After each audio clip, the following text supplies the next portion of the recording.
And we're live. Donal, back in the day when I was a kid, if you wanted to fly anywhere, you had to get in touch with a company who liaised with the airline company, and there was this whole big rigmarole. But these days, you know, you pull out your phone, you pull up the app, and you book your flight on the way to the airport. What the fuck changed between then and now, like? Oh, where do you start? Like, it's just... But it's modern life, isn't it? Like, it's just everything's at your fingertip. Like, so yeah, it's so simple. With one, put your phone out your pocket, 2 or 3 clicks, and when you're away on holidays, it's grand. And again, it's probably not your thing, but the price of flights has obviously plummeted. Yeah. And from your perspective, do you know what has been the main drivers between that? Is it fuel? Is it availability of aircraft? Or is it consumer demand? Or again, probably not your area. It wouldn't be my area of expertise, but I know, like, Ryanair's done a massive push, I think, on that. Like, they, you know, came out with the low-cost model, and they were, like, not the first to do it, but the first to really kind of push it, not push it, but you know what I mean, really be good at it and make it a sustainable model and kind of generate consistent business. And like, I don't know, like, you're the same as me, you start traveling maybe late teens, early 20s, and you could book a flight to Liverpool for a tenner, like. Do you know, like, there's aunties of mine live in London, and they used to fly home, it was like a month's wages, you know, to fly home for a weekend, like. But that Ryanair kind of pushed that, and they still kind of are, like, it's changed, it's probably got a bit more expensive, you're not picking up as many deals as you used to be, but that's been a massive push, like. And or the competition have had to kind of come and match that. And like, there's a lot of low cost carriers out there now that are driving that, you know, and putting competition on routes, which I suppose is another thing, like, because you go back 20-30 years, like, you got on and off, we live on an island, like, so it was a ferry or a flight, but the flight was probably Aer Lingus, where you're nearly your only option out of Dublin, like, at one time, like. Yeah, they kind of had a monopoly on it. It was a rich person's thing nearly to fly. Oh yeah, well sure, like, going back to the original travel, it was, you know, armchairs and cuisine and, you know, all this kind of stuff. Oh, of course, I'd forgotten about that. You got on a plane and you were treated like fucking royalty. Absolutely, like, well, sure, they were probably royalty, really, when you think of it. They were the only ones that could afford to do it. Like, I went to, there's a small air museum in Foynes, and not long after I was down in Shannon, myself and Naomi went out, like, had a quick look around, but like, it was literally an armchair, like. Do you know what I mean? And like, there's no seatbelts, none of this kind of crack, like, it's just smoke away, absolutely. Like, it was almost like kind of what you'd imagine a train seats are like, table in the middle, seats facing opposite each other. No way, like, of course. you don't get that kind of leg room now on some flights, like. So yeah, it's big change, like, and it's all efficiencies and you know, watching the cost of everything. And if you can turn around an aircraft in a half an hour and it's in the air again, it's making more money, like. So, you know, all this red carpet arrival and that kind of stuff, that's all a thing of the past now. Like, it's just pure efficiency and trying to maximize what you can out of it, like. Yeah, I'm a big fan of what it's called, I think, the lean method of manufacturing. It started over in Japan, I think, after World War II, but Ryanair have adopted it, and it's in essence eliminating waste. And by waste, I mean, you know, the time it takes from the people to get onto the plane, the time it takes to get the bags on and off the plane, and just driving efficiency relentlessly, basically. Yeah. And that's where you end up getting, you know, an over and back flight to Amsterdam in the same day for 15 or 20 quid or whatever the hell it is. Yeah, you know? yeah, and it's something we can see, like, and like, I would rate them very well. Like, obviously work quite closely with them, not closely, but you work together a lot, even though neither of you are really aware of it, with the distance obviously between one end of a microphone to the other. But it's something I would notice. They would file, so they would kind of put a plan in place for a flight, and the pilot would stick pretty much religiously to it. So they would generate some sort of model on that and say, this is the most efficient way to fly this route, and the pilots would do their best to get exactly that. Like, so if you see a Ryanair and they've filed for a flight level, when the pilot comes on frequency, you ask him your requested flight level. Or the airlines, you could get a different request, so they might have filed for 36 and they might say 34 or 38 or 32, But if a Ryanair files for 38, he wants 38, and if he doesn't get 38, he'd probably come back and ask you again, like, is 380 available, or we can take anything up to 380. So they want to get into that efficient kind of envelope of flight, they call it, like. So envelope of flight. yeah, so they call it like a performance envelope. So as they get closer to their kind of maximum performance efficiencies, they're kind of what's the right way of phrasing this, they kind of get closer to the envelope where they're not actually sustain and lift. So they want to get as close to that but safe, like. So, you know, they might be able to manage another 1,000 feet higher, but it wouldn't be safe. So they want to, that envelope of performance kind of narrows as they go up. So it's getting harder to control the flight, like obviously safe at all times, but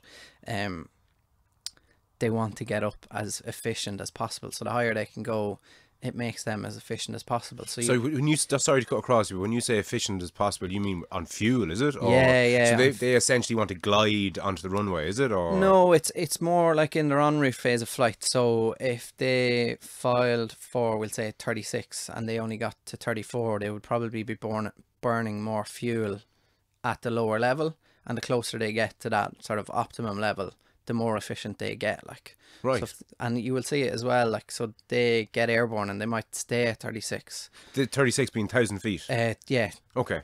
We call it 36, so flight level 360, so 36,000 feet. Okay. And after a certain amount of time, they will, like, obviously burn off fuel in the flight naturally, but they will then be lighter and able to go higher and be able to sustain that higher level. And they will want to go up then to kind of, again, get more efficient because they've got up under the 1,000 feet, like.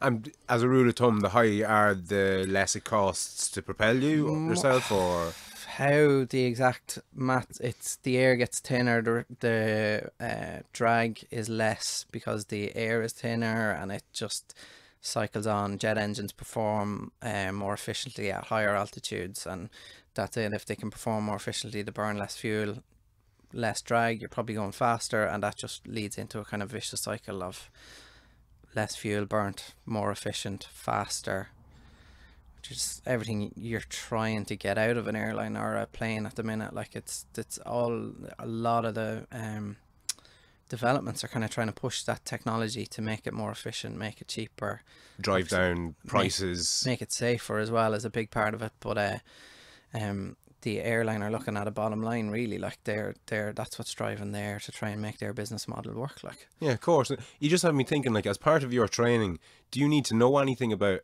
airplanes themselves, or is it all in relation to kind of guiding them? Like 90% of your training, probably more, is in relation to your procedures, your air law, all that kind of stuff, than the actual skills of doing it. But you would need to understand the basics of thrust, lift, you know, all that kind of stuff, that you're not a complete another idiot when they when they, you know, say I can't really do that, and you're like, oh right, okay, you know. So you kind of have to have a basics to understand that there are certain things you can ask them to do, and then there's just sort of stuff you just can't ask them to do, like. So you would have a basic understanding, but it wouldn't take up a massive part of an air traffic controller's training, like. Yeah, and you said it yourself there, procedures presumably everything, Massive, is it? yeah. Like, it's huge, like, because it's such a safety conscious environment, like, and everything comes back, like. It's the number one rule of safety.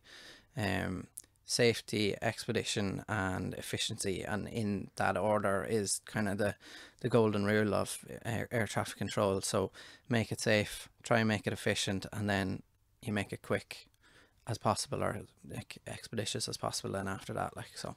And is there ever time, is there such thing of outside of procedure, or is there a procedure for literally every conceivable event, or do they, I suppose, they strive to have that, do they? Or as much as possible, like. But you can't procedure for everything, like. You have to, we're employed to be air traffic controllers, you need to kind of let us make decisions, because you can't write down in black and white, if X happens and you do Y, because there's just an infinite amount of X, and there's constantly stuff turning up, and you just have to be able to, once you kind of discuss, so like if I'm in one sector or one center and you're in another one, once we lift the phone and discuss what we're doing and we both understand what's going on, then like most things you do are fine. Like there's certain no-nos in certain areas you would be told that it wouldn't be safe to do stuff, and you would have to advise a pilot if for a certain reason in front of him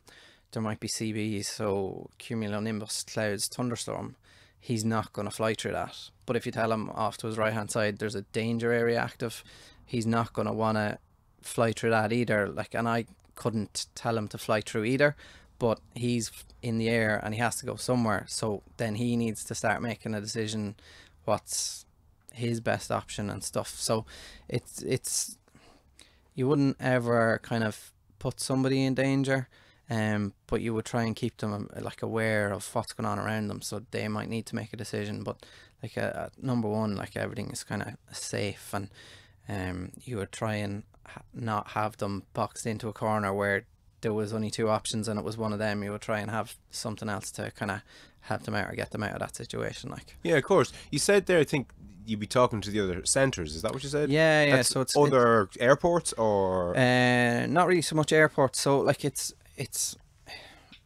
complicated and it's beautifully simple in the same way.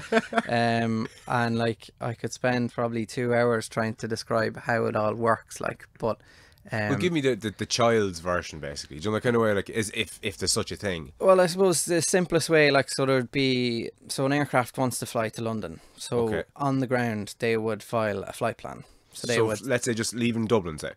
yeah, leaving Dublin, they want to file, so they would put down in black and white and send it off to, there's a central Eurocontrol in Brussels, file or receive all the flight plans and then churn them out to everybody who would need them. Sorry, for Europe. For Europe, yeah. So there's a Brussels in political speak for air traffic controllers. It's actually in Brussels, yeah, yeah. So it's, so like, I'm like, to bring it back to layman's terms, tomorrow I want to go from Navan to Dublin. Okay. So I need to let Brussels know that's what I want to do, and this is, I want to go by Dunshaughlin en route. So you send off that plan and they send it to people in Navan, the people in Dunshaughlin and the people in Dublin, so everybody knows who's coming. So they would do that. So they'd send a copy of that to Dublin, to Shannon Air Traffic Control if they needed them, and on to London, and they would notify all the different sectors, we call them, en route. So then tomorrow they have a plan that says Frano wants to get airborne in Dublin and land in London, and he's going to fly along this route, and everybody along the way has the plan. So then you turn up at the airport and you get a clearance on a route from a ground controller, and they will tell you, right, okay, so start off, taxi out to the runway, and then a runway controller will clear you for takeoff, and you need to follow this portion of the route. And then basically between there and London, various forms of area control will take over, and they will tell you can keep climbing up to this height, contact the next sector, another air traffic controller will take over, keep climbing up and turn left or right if there's anything in your way, and so on and so forth until you get to London, and an approach controller will basically position you kind of 10 to 12 miles from the airport, pointing straight at it, and give you a descent into London, and you will then talk to a ground controller in London who'll clear you to land, and another ground controller in London who'll tell you to park at such and such a gate, and it all works seamlessly. Right, so there's a ground controller, an approach controller, did you say?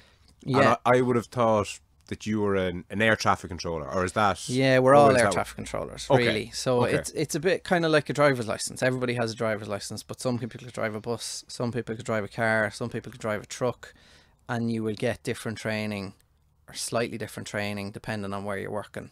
Now, in some instances, like a ground controller and an area controller, it's like polar opposites. They're completely and utterly 110% different. Okay, so where do you fit into the whole air controller? So kind of complicated enough. I am qualified as a Shannon area en route controller. So I, up until the middle of last week, I worked down in Shannon in a small, well, a reasonably sized industrial building in Shannon Industrial Estate, and there would be about 150 controllers working there, and we would work airspace covering most of the area of Ireland, and then probably about 3 times the area of Ireland off the west coast, to give you an idea of the volume, like. Okay. And they would work from about 5,000 feet up to unlimited. Right. So anything crossing between Europe and America, Ireland and America, UK and America would talk to us. And anything transiting kind of from Scottish down towards the Canary Islands, they would all talk to us, and we would look after them in what's called area control. So in their en route phase of flight, it's called, but kind of above their cruising stage of flight, they call it. So cruising at 30 odd thousand feet, and they would talk to us. And at that height, does that put them above and beyond most things coming in and out of Ireland, or? Yeah, so stuff landing into Dublin will kind of hit the coast quite low. Anything landing into Dublin, depending on what runway they're using at the time, would cross the coast maybe about 16,000 feet, or maybe down lower. There's a runway that comes straight in, the approach is straight in across the coast. They cross the coast at maybe 2,000 or 3,000 feet maybe. Right, Jesus. Yeah, so a lot of the descent phase is done over the Irish Sea and actually in British airspace. So they need to be quite low if they're coming kind of straight in for runway 28 in Dublin. And are you ever speaking to British air traffic controller, or is it always just using the pilots? You know, you would liaise with, so in Shannon, I would liaise with UK air traffic control, Dublin air traffic control, Scottish, French air traffic controllers, and then to the west we deal with what's called Shamwick control. It's a radio control environment to kind of put more confusion into the situation. And what is that like? So like radars are based on land and have a range of about 250 miles. So obviously if you go outside of radar range, you're not in radar coverage. So they then go to what's called procedural control. So they will put them 1,000 feet apart vertically. So kind of stack one at flight level 310, 31,000 feet, another one 1,000 feet above, and another one 1,000 feet above, and they will establish them on tracks across the North Atlantic, and then they will put a time separation between them. So if there's two at the same level, they will maintain 10 minutes apart. Okay, just to keep the distance from each other, basically. Yeah, and they will basically report at every, is it 5 or 10 degrees? So they'll report at 15 west and 20 west and 15 west, 20 west, 30, 40, 50 west. And that's degrees of, is it longitude or latitude? Latitude. I always get those two mixed up. I know, I always struggle with them as well. And I think Here, I have an excuse. and I think I got it right as well. But yeah, so they basically have reporting points, and they'll just basically give a time estimate to say I'm crossing the 20 west line at this time. And then based on that, they will make sure that the next fella has 10 minutes. Okay, because obviously there isn't radar stations dotted all across the Atlantic. Yeah. Because there's nowhere to put them. Like, they can't. Yeah. And so you can't see them, or can they be seen? Can anything see them? Well, technology is moving on now that there is various types of transmitters and receivers that could be broadcast over like HF frequency, so high frequency. And there's obviously then satellite technology is starting to come on, but it's expensive, as far as I know, for the airlines to then pay to have it installed on their aircraft, and then the accuracy hasn't been tested because it hasn't been around long enough and all this kind of stuff. Because obviously it's not just a GPS signal to track you're going for a run, they're trying to provide a separation between aircraft. Do you know what I mean? So and even like, I'm sure you're keen on the bike and bits and pieces, you know, your watch and whatever else you're using to track your GPS. They're not cheap on the ground, but they're not making sure you don't bump into other people, or, you know, they're not safety critical, the information they're providing, like, and I think that's kind of like, I'd imagine that's where it's going to go over the next few years, that there will be satellite coverage over the whole globe. Yeah, because again, like, forgive my ignorance, but maybe I've been watching too many movies. I thought that there'd be, you know, a little round screen with like an hour or a minute hand on a clock going round, and it'd go boop, and it'd pick up all the planes in the world. Used to be, you know? it used to be, but it's moved on a lot from that. Like when I was training, some of the people, some of the lads that were training me had worked in that kind of environment. they're kind of retired now, but they remember working that kind of a system. But no, now it's mad. It's just a computer screen and information is fed into it and it's all processed. So like there was a stage where you just got a dot and that was the plane, but now like we'll get information processed to us, so like it'll indicate their call sign, so each aircraft is tagged with a call sign so that you can differentiate each one and they know they're responding when you're talking to them. So a unique code. It will show their current flight level. It will have other information that I might input into the label, so whatever level I've climbed them up to, that'll be shown, so I know from my own information that I've cleared them to that level and that's what they're climbing to. It'll give ground speed, it'll give destination. What else? If they have an oceanic, so if they were going to the States, they would have a specific level to be at to comply, so the people providing separation over the ocean knew they were going to come at a certain level and at a certain time, so they would have sort of time restrictions, and that would all be presented in a label as well. Like, and like it's phenomenal. Like there's so much going on behind the scenes. It's unbelievably complicated, but at the same time, when it works well, it's just completely seamless. And you know, me sitting in, I don't think about all these things going on. I just keep them all safe. It's kind of decompartmentalized, isn't it? Like you have the thing that you look after, and so there's another 100,000 people, and somehow it all kind of works. I know, somehow it all works, and it all works seamlessly on a good day. Like, but yeah, like, and you just look after your own little bit and pass it on. Like, it's a massive team effort, and it's one thing that's really pushed in air traffic control, that the fact that it is such a team effort. Like, so even behind us, so there's I think in Shannon there's about 140 odd 150 controllers, but I have a funny feeling there's a support staff of a similar number between engineering, admin, you know, and that's payroll, accounts, even all that. Even all that kind of stuff. Yeah. There's further, like there's a HR division in Dublin which has a whole management kind of level and stuff. Also, just specifically with support to you guys, is about one-on-one. Well, not specifically to us, but yeah, there would be a support staff in Shannon of I think about 150 staff. I have a funny feeling it's something in that kind of figure. Like, but there's training going on in the background, systems development. Like, so there's a new. Earlier on this year, we got a new comm system. So there's somebody constantly working on that in the background and then developing a training plan to teach me how to use it. And somebody else is refining it to make sure it works properly and it does what it's supposed to do, and testing and developing procedures. And, you know, if it's different and this doesn't work, and now we need a new procedure to make sure that everybody understands and they're working with the system the same way. So there's a kind of a uniformity in what everybody's doing. So there doesn't need to be a big long-winded conversation about what's going on. Everybody understands there's a certain way to operate, and it kind of seamlessly flows. Like, no, cool. And do you look after, is it just passenger planes, or is it just commercial, or is it subdivided like that, or what way does it work? Everybody and anybody really. Like, so our biggest customers would be airlines. So as far as I know, in Shannon, Ryanair probably one of the biggest customers, if not the biggest.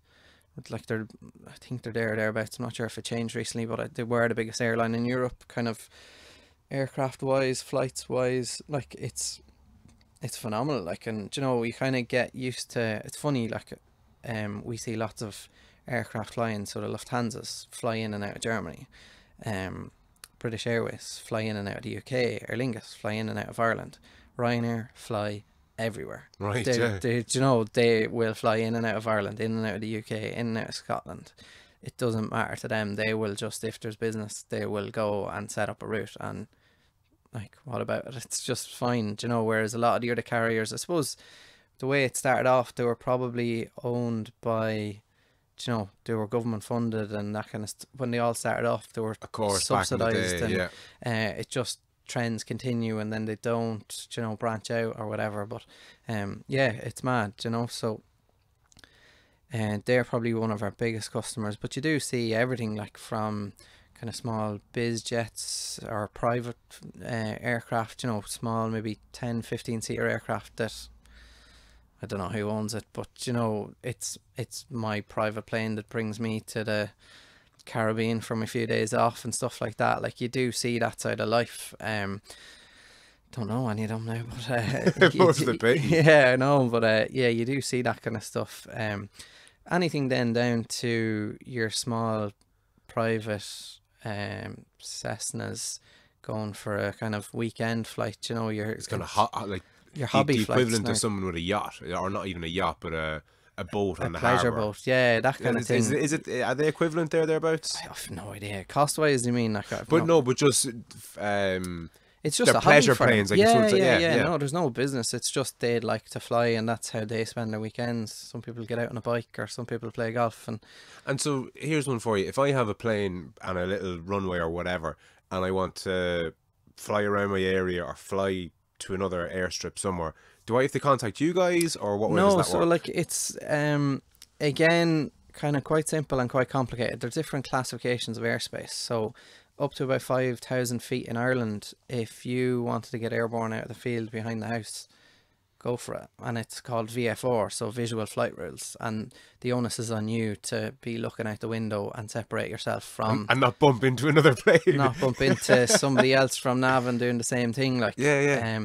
so you can, yeah, like there's an airfield over in Trim, and it would just be that turn up on a Sunday morning, I want to go for a flight, and off you go, like Yeah, there's literally one just down a couple of fields down here. yeah, for actually Berry. there's one, yeah, just off the road down here. I did know the designator for it, but I couldn't tell you what it is now at the minute. But yeah, whoever flies in and out of there could rock up tomorrow morning, as long as it's daylight.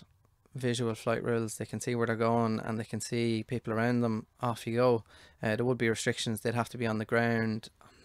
It's not my area of expertise, but I think it's about half an hour before dusk Okay, just for visibility. for visibility. Yeah, they wouldn't have, so like your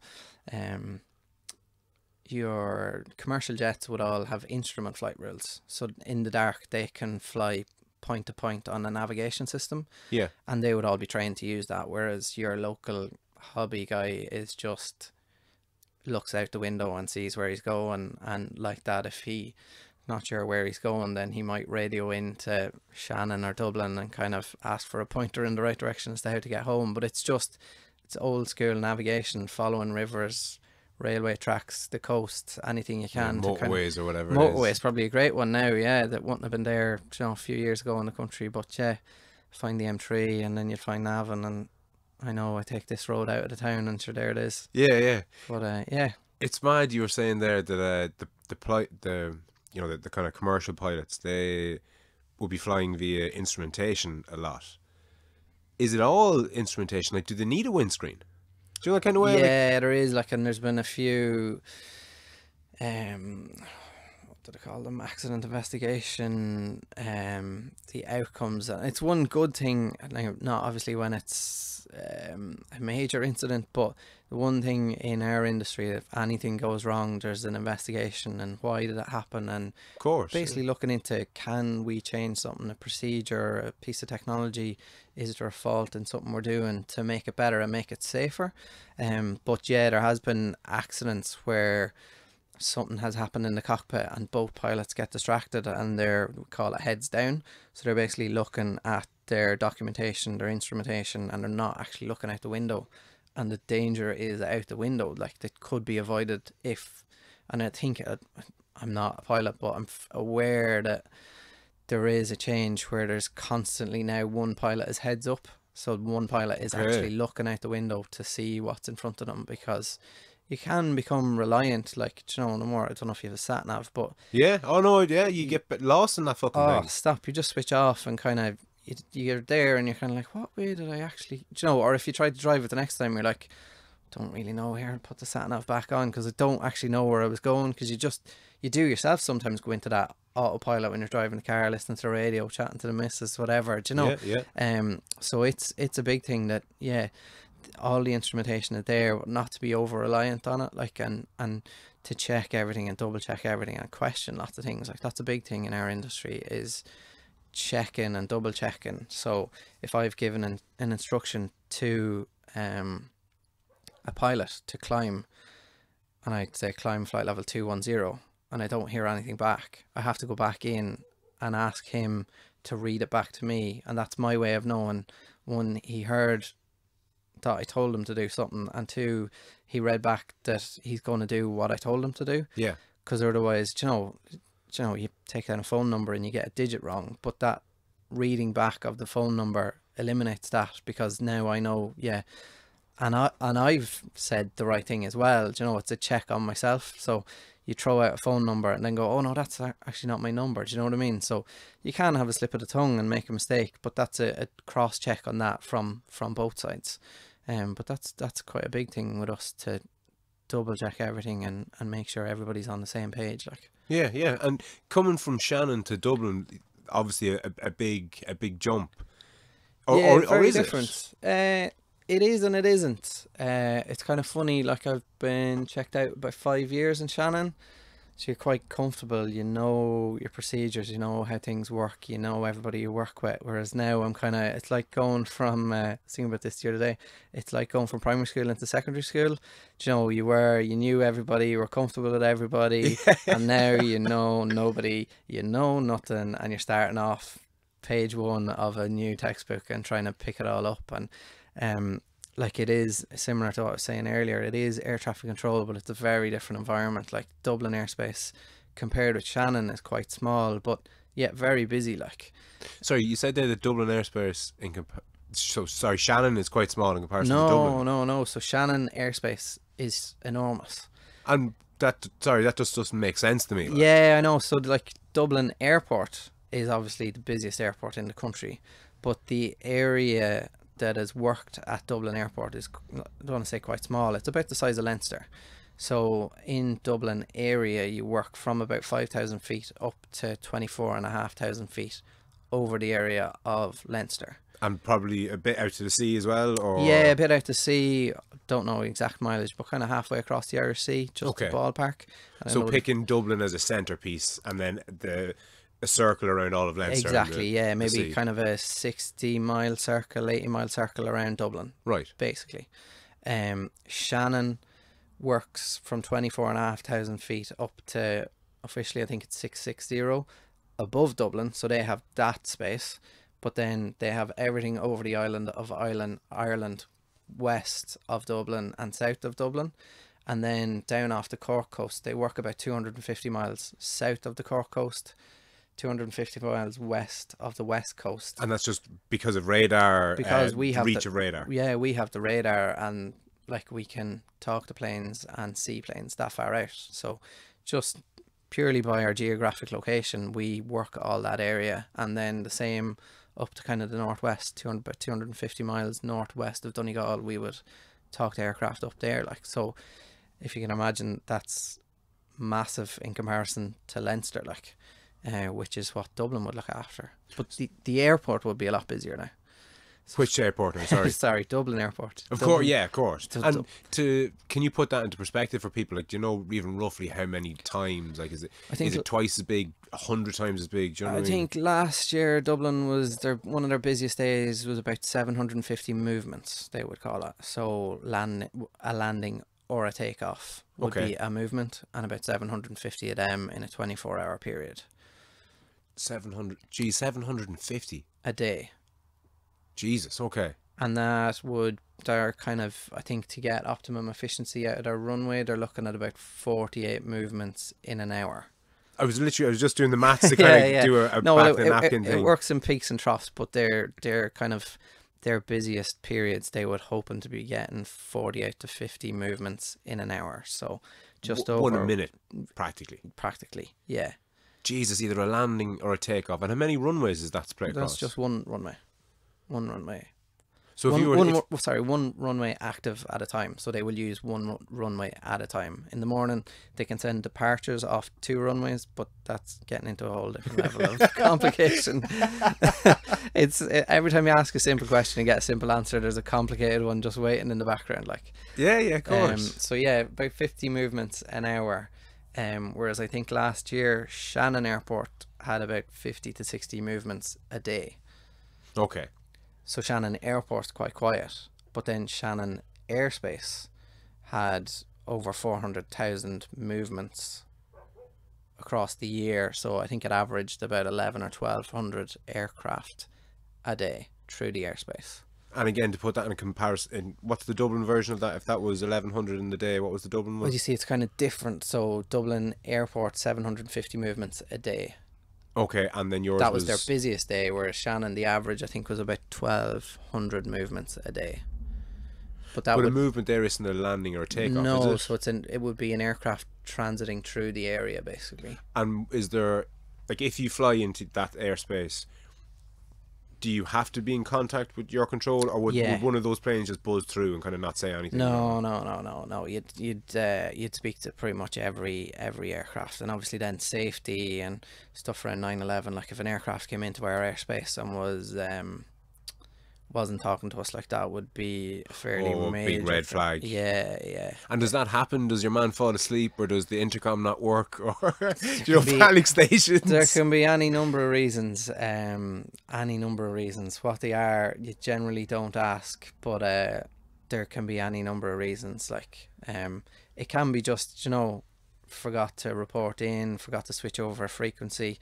There's a whole rigmarole of different ways you can contact them then as well. Like, so they would have there's kind of a backup frequency that most planes would tune into, 1 to 1.5. So they would generally have at least 2 radios on board, and one of them would probably be tuned into this frequency. So wherever they are, if something went wrong, somebody knows they could reach them on this kind of distress frequency.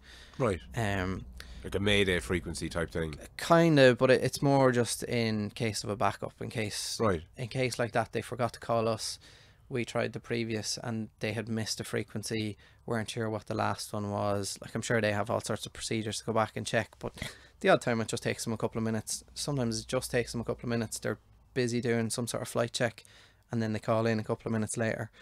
Or the times there's different things, like there's sat phones on board. A lot of commercial planes now, there's kind of like a text message service called CPDLC, so you could send them up a message, I'm trying to contact you, call this frequency.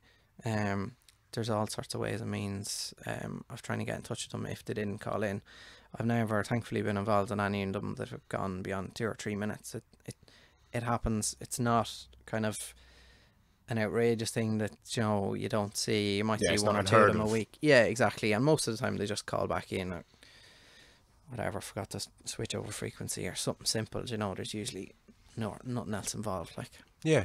I remember growing up with the idea, and I don't know if there's any truth to this, but that an air traffic controller is the most stressful job in the world. Is that an urban myth, or is there truth to that? Or so I just get you to pull that in a it is and it isn't. You have stressful periods, but like nobody could deal with stress 24/7 constantly. There's all sorts of procedures. Like, I'm only allowed to sit in for a maximum period of 2 hours. Okay. And with what break then? You probably get about a half an hour break maybe after that.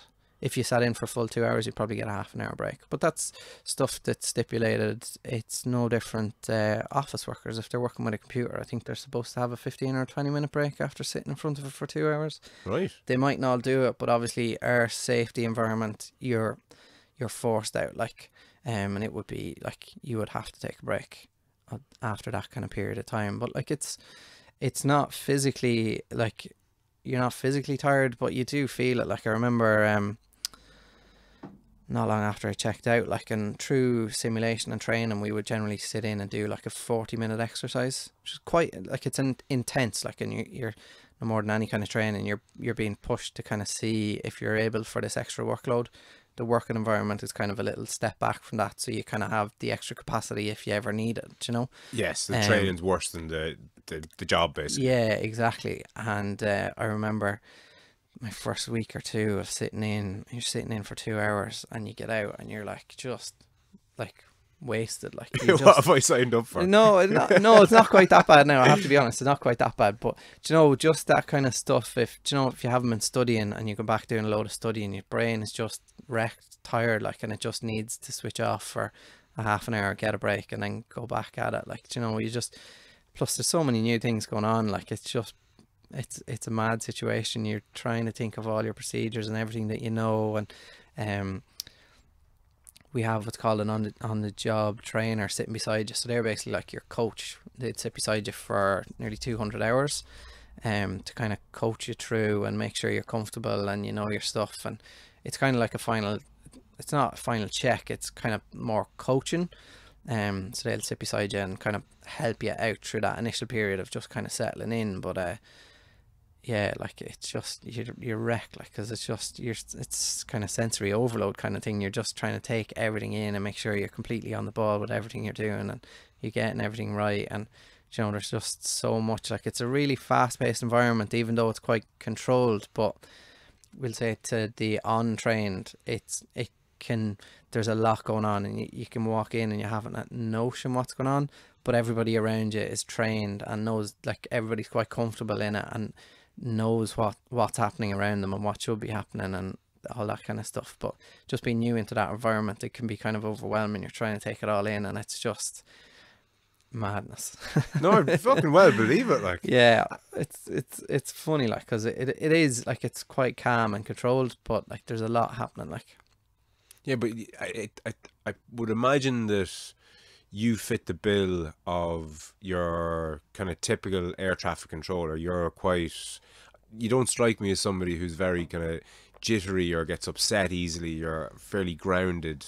Yeah, pardon the pun. Fair, yeah. Do you know what I mean? Like, fairly laid back, I think, would be the term. Yeah, but there's it's funny, and I don't want to say there's a character type, but like everybody I work with would be of a similar mindset. They're not, you know, oh, something's going wrong, panic. You know, thank God. Yeah, exactly. But like there's quite an intensive sort of selection process. Like, so, I would have had 2 sets of kind of tests, kind of aptitude tests, and then 2 rounds of interviews. Trying to remember, it's a while ago now since I did it. I think that's what I did. And then there would have been kind of you would have got offered a place on a training course from that. But they do put you through fairly intensive training, and part of it is, you know, pushing you probably a little bit harder than your working environment to see how you cope with that kind of thing. But yeah, there would be kind of a character type of being pretty laid back, but yet kind of confident, composed in your decision making and stuff like that, because you know, you don't want someone that's going to get rattled easily or, you know, be too hot-headed or anything like that. Most people are pretty chilled out, like. Yeah, I think pilots probably fit the same bill, do they? I'd imagine so, yeah. Like, yeah, there would be kind of an opinion of pilots being pretty chilled out. But yeah, no, any of the ones I've dealt with now, I have to say, yeah, pretty relaxed. It's not too often you get somebody on the other end of the frequency that you're kind of like, geez, he's a bit hyper, like. Yeah, they're all pretty relaxed. But that comes with training, though. It as part of it, you know, there's a character type, and like, I'm sure a part of the tests were kind of profiling your character. But your training is so good, like, you know, you don't get through training unless you're competent and good at what you're doing, like, and you have that kind of, like, part of it probably is having that air of confidence is part of the thing. It's, you know, it's probably not written down, but it would be part of the thing to appear to be confident and to appear to be in control of what you're doing, like. Oh yeah, have a cool head, I suppose. And a bit of an air about you, yeah. What do you think of the misconceptions that people have about what you do? Some of them are funny, yeah. They all, is that you in front of the playing with your table tennis bats and all that kind of stuff? The red and green cones waving with the planes. Yeah, the amount of people that ask me that, and then so you work in the tower? And no, I don't work in the tower. Well, again, there's one I'm guilty of. I would have assumed you're up in the tower, no? Everybody does, but like, it's kind of... Who's in the fucking tower if air traffic control aren't? The tower controllers. What the fuck is a tower controller? So your tower controllers are basically looking out the window and making sure everybody on and off the runway, over and back to the stands, as we call them, at the airport, are doing it properly, going where they're supposed to go, keeping them all separated. Because obviously, like, you think, oh, they're on the ground, they don't need to be told where to go, but like, a plane is not the most maneuverable thing in the world. Like, yeah, you just see your man leaning over his shoulder, looking in his rear view mirror, you know, beep beep. Yeah, well, your man goes back another bit. Oh, too far, hang on. Yeah, no, they're not, like, they're expensive. Like, you know, tip one of them off another one, or off a building. Yeah. You know, And does that happen?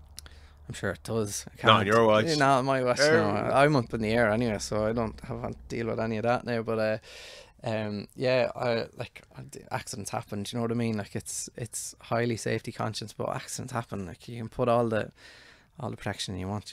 There's going to be accidents. Like you could be lying if you said anything else. Yeah, of course. Yeah. But look, like most of the time, they're nothing major, and everybody walks away. That's the main thing. Like, but your tower controllers basically clear people to land on runways, clear them to take off on runways, and then clear them to taxi on ground, and to get them to move in and out and quickly and efficiently and safely, and make sure that works in all in good order. Like. Yeah, of course. And you started in or got transferred to Dublin only last week or so? Yeah, so got word a couple of weeks ago, but I actually started Thursday of last week. I'd 2 days of kind of getting to know the place and getting to know some of the people up there, and started training officially on Monday. So that's been just a couple of days of book work, which is just procedures and learning stuff off, and it's not always easy going. There's a lot in it, like, like I said, it's like going from, changing school or starting a new job anywhere. You're just trying to learn everything, and because our environment, there's so many procedures and so many different, you interface with so many different other centres, and like starting to learn a lot more about sort of some military control, and everybody thinks of Dublin Airport. Yeah, the airport, it's a big airport in Dublin, but there's 2 other airports within a couple of miles of Dublin Airport that are pretty busy, like Baldonal Aerodrome, and Weston is a private airfield just south of Dublin. Okay, I had no idea that. Yeah, so like they would have jets going in and out of there as well. Like if you had your own private plane, you could land in Weston, and so they're all kind of part of the bigger picture of traffic going through the Dublin area that I'll be working, all going well, in the next couple of months. Right. So and when will you be actually in the hot seat doing the job? Like, if there's 200 hours of somebody shadowing you? Yeah, so first of all, I'll have a training course of about 12 weeks. So I think that's going to be broken down 2 weeks of theory, which is just going to be intensive, bombard us with theory, try and get as much of it to stick as possible. And then the following 8 weeks, we'll kind of ramp up what we would call kind of sim work. So we'd be put into simulators, basically a replica screen, keyboard, mouse, headset, but instead of talking to 20 different aircraft, you're talking to somebody in the next room who's inputting the flight plans or whatever. Well, inputting the changes, the turns or the climbs or whatever you're telling the aircraft to do. They will kind of control all that, and then you will have an instructor kind of watch it for 8 weeks. Sort of in the start, that'll be kind of coaching. You shouldn't be doing that, you should be doing this, and giving you pointers. This would work better if you tried this, or this is different to what you did, we do it this way. And then sort of as that 8 weeks kind of progresses, they'll kind of step back and just kind of assess what I'm doing, and kind of still kind of give feedback, but give less of kind of the coaching role and more kind of assessment sort of stuff to check how I'm getting on. And then there will be a final kind of assessment made at some stage, based on how that 8 weeks has gone and how I'm getting on. So after that, then I will sit into live traffic. I will have what's called an OJT sitting beside me, so they'll be an experienced controller, and they will have got a course in how to train people, and they'll sit beside me for, I think it's about 200 hours. Right, yeah. So that will take another 10 or 12 weeks, I'd say, minimum, of just sitting in, doing it in live operations, and seeing how that goes. Right, you mentioned earlier, you referred to Ryanair as one of your biggest customers. I don't know why. Not mine, by the way, but yeah. Of course, yeah. But again, this is just, I suppose, the misconceptions that people have. I would have thought that air traffic control was a government job. Is it? Or what way does that work? Would have been. Now I work for the Irish Aviation Authority, which is a semi-state. Okay. So we're self-sufficient. One of the few semi-states I think that are. But yeah, so we would charge the airlines for the services we provide. So there'd be a landing charge at Dublin Airport. There's an area charge, which I've been told is a complicated formula, and we charge a unit price of I think between around €30, and that goes into a formula based on how long you've been in the airspace, and various other things get input, and a figure comes out at how much one Ryanair gets charged for his portion of the flight. But the more distance you travel in our airspace, the more you get charged. So there's basically a unit price for the time they spend in our airspace, and obviously per flight then there's a charge as well. Okay, and you've just kind of reminded, just there's so much coming to mind there, because it's just such a, I know, such a broad fucking, like a world of stuff. Like Yeah. this conversation could go down 20 million different routes in the next, whatever. But yeah, keep going. But you were saying that in Dublin thereabouts a plane either taking off or landing, a movement as it's called, every minute, thereabouts. Yeah. So what does that mean is in the fucking air at any one time? Or what would it be in Shannon, say? Yeah, so Dublin, because the area is quite small, like, and jets move quite quickly, like, yeah. So I forget these things. I know, yeah. So like Dublin, there wouldn't be obviously as many in the Dublin airspace as there would in the Shannon airspace. But just to give you an idea, so a jet coming into Dublin might come into the airspace in around 300 knots. Okay, is that thereabouts miles an hour? Or? Knots are, it's going faster than miles an hour. Okay. So I think 1 knot is about 1.7 kilometers. Okay. So knots, 300 knots multiplied by 1.7. I'm not going to try live maths on the radio. 500-ish. Yeah, over 500 kilometers an hour. Okay. So it will slow back then, because it lands at about 100 and give or take 150, 180 knots. Presumably that's as slow as it can go.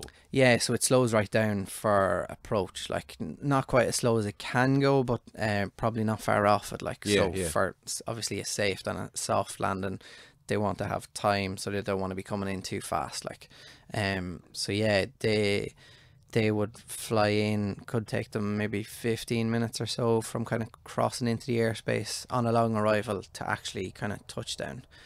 Now in Shannon, it could take 45 minutes to cross the airspace, because obviously you're crossing from the east coast of Ireland to 250 miles off the west coast. Yes. And I've kind of realised I'm pointing at a lot of stuff, which is not great on the on this medium. But yeah, so that's quite a long, like, it could take 45 minutes to an hour, depending on the type of aircraft, to cross that airspace. And if that, just on that point, if someone's coming from, I don't know, fucking Berlin to New York, say, when they enter your airspace, is it, hello Shannon, I'm Fran McKeown, I'm flying this plane and I've just entered your airspace, is everything okay? And then you talk back to say it is, and then the same on exit, or Yeah. is it slightly more complicated than No, that? and it's funny, like I said, everything is simple and complicated. It's a lot like more simple. So like we kind of speak in an abbreviated language, because and I'm kind of talking about Shannon a lot, but I've 5 years experience down there. Oh, yeah, of Two course, and yeah, 2 yeah. days in Dublin, so I don't know that much about it. But in Shannon, like, you could have the guts of 18 to 20 aircraft on your frequency. So that could be 18 to 20 people that want to talk to you. So you can't go, hi, how's it going? How are you?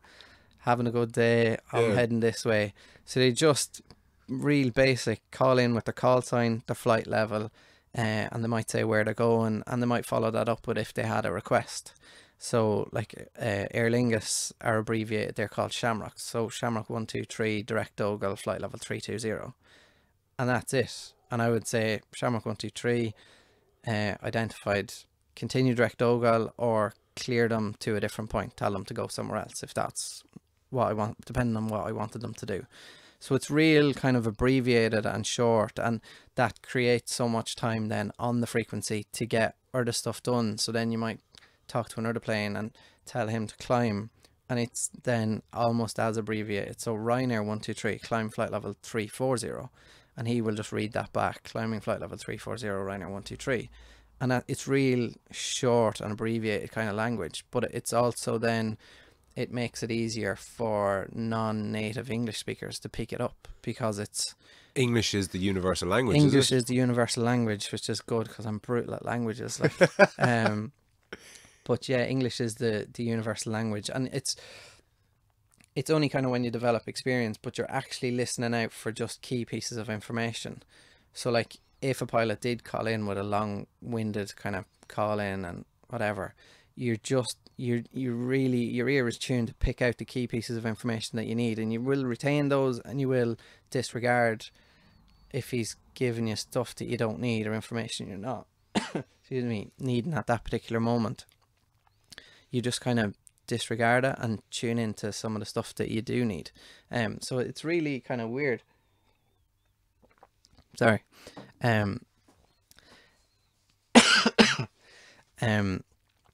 It's a real mad kind of language, and it completely changes the way you think and talk sometimes. Yeah, well, believe it. There's an analogy there, or is there, between how you speak and not Morse code, Bravo, Delta, Echo, what's that called again? Phonetics. Do you use, is that in your job at all? Yeah, it is. So like, every letter would have a word to stop any kind of confusion. So the same thing, like your B's, your C's, your D's, your E's, if you say them quickly on a frequency, was it at a B or a C or a D? So it would be Bravo, Charlie, or Delta, and that would excuse me, that kind of cuts out that possible ambiguity.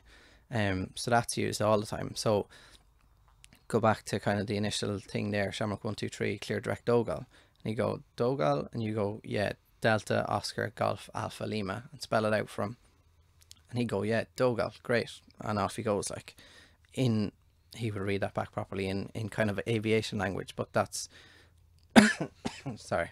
Right. No, you're okay there. You coughed up the lung. Yeah, the lung's gone out the door. Grand. Good stuff. Come here.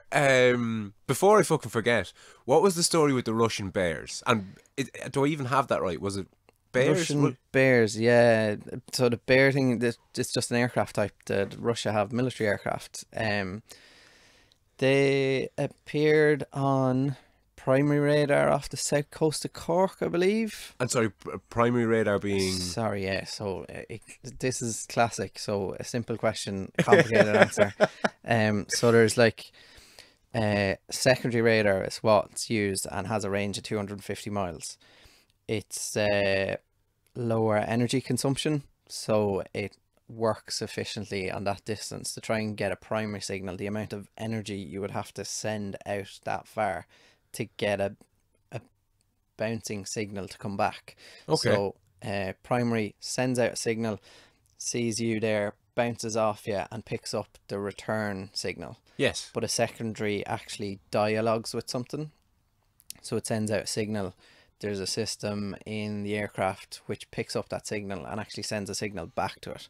So secondary meaning it needs another system to operate, and primary, it just sends out one signal and picks up the return. So okay, so and forgive my ignorance, but secondary has twice the range then as yeah, primary? so it doesn't need to send out as much energy because it doesn't need to bounce off a surface and bounce back. So yes. It actually picks up the reflection of stuff, a primary radar does, but the secondary doesn't need to do that. It sends a signal to... And it's received by something? It's received by a system in the aircraft, and it sends back information. Okay. And it's just little packets of information which is then processed, and then that all just feeds into the big system which appears then on my screen. It's very complicated and I don't know an awful lot about it, but that's the basics. If you're interested, Google will have loads of answers. Wikipedia, yeah, radar. Absolutely, yeah. Like it's interesting when you get into it, but trying to convey it in 2 minutes and not take up the rest of this conversation, you know, it's one of those where you could just... there's so much involved in it. And it's quite simple when you just think about it that way. But yeah, if you're interested in more information, I suggest looking it up, because I might be giving you the wrong stuff. Right. Okay. So the bears. Were you working for this, or when was this exactly? No, I was off. Not summer last year. Summer the year before, I think. That's just off the top of my head Yeah, now. yeah, So but you know, in the last year or two, like. yeah, last kind of 18 months, I'd say, maybe a little bit longer. So yeah, a primary radar will just pick up the reflection of an aircraft. So all of our other traffic will have a transponder, which picks up the signal from a secondary radar and responds, and it gives information back. It doesn't just give a reflection. So that's where we know the call sign of the aircraft and the level it's at comes from this transponder. And it's not just a blip on the screen. It's not just a blip on the screen, whereas the primary just picks up the reflection of something. Yes. So an aircraft, being a Russian Bear, came within range. So we have 3 primary radars in Ireland, one in Dublin, one in Cork, and one in Shannon. So they would only have a range of about 50 to 60 miles. So it came within range of the one in Cork. So there was a primary signal picked up by the air traffic controllers in Shannon.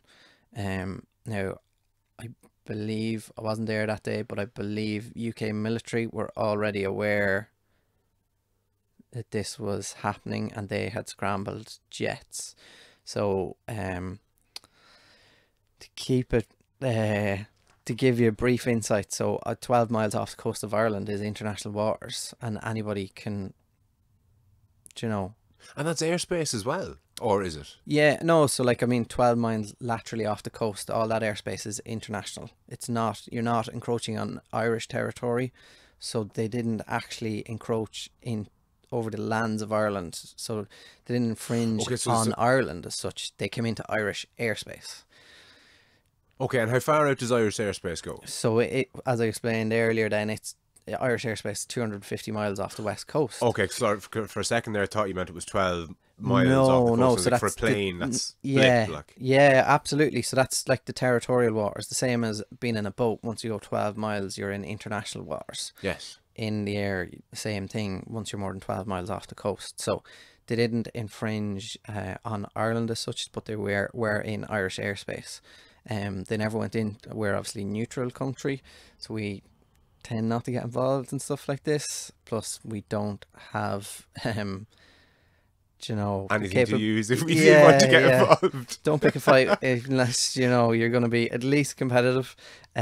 So yeah, we've nothing to match that kind of aircraft with, like in Ireland. Like, so as far as I know, the Brits had scrambled jets, and they just stayed inside British airspace, but they kind of stayed either side of a boundary line, which is just a notional line in space that's drawn on a map on radars. Of course, do you know what I mean? Yeah, it doesn't exist really. It's the agreed boundary between the two airspaces, but there's nothing there. Like, so the Bears stayed the Irish side of the line, went up and down a couple of times, and the UK military stayed the UK side of the line and went up and down a couple of times, and then they just headed off. But like I believe UK military had picked them up like before we had, like, so I'm assuming they have better radar systems for kind of military stuff that would have a bigger range and pick up stuff like that a lot sooner. Is there satellites involved in air traffic controlling? Because again, just from the movies, I would have assumed there is, but it's kind of slow to develop. How much they're involved, I'm not sure. They would relay signals through satellite, so we would have systems that would send a signal via satellite to an aircraft. So like the old school stuff is VHF, but that's all line of sight.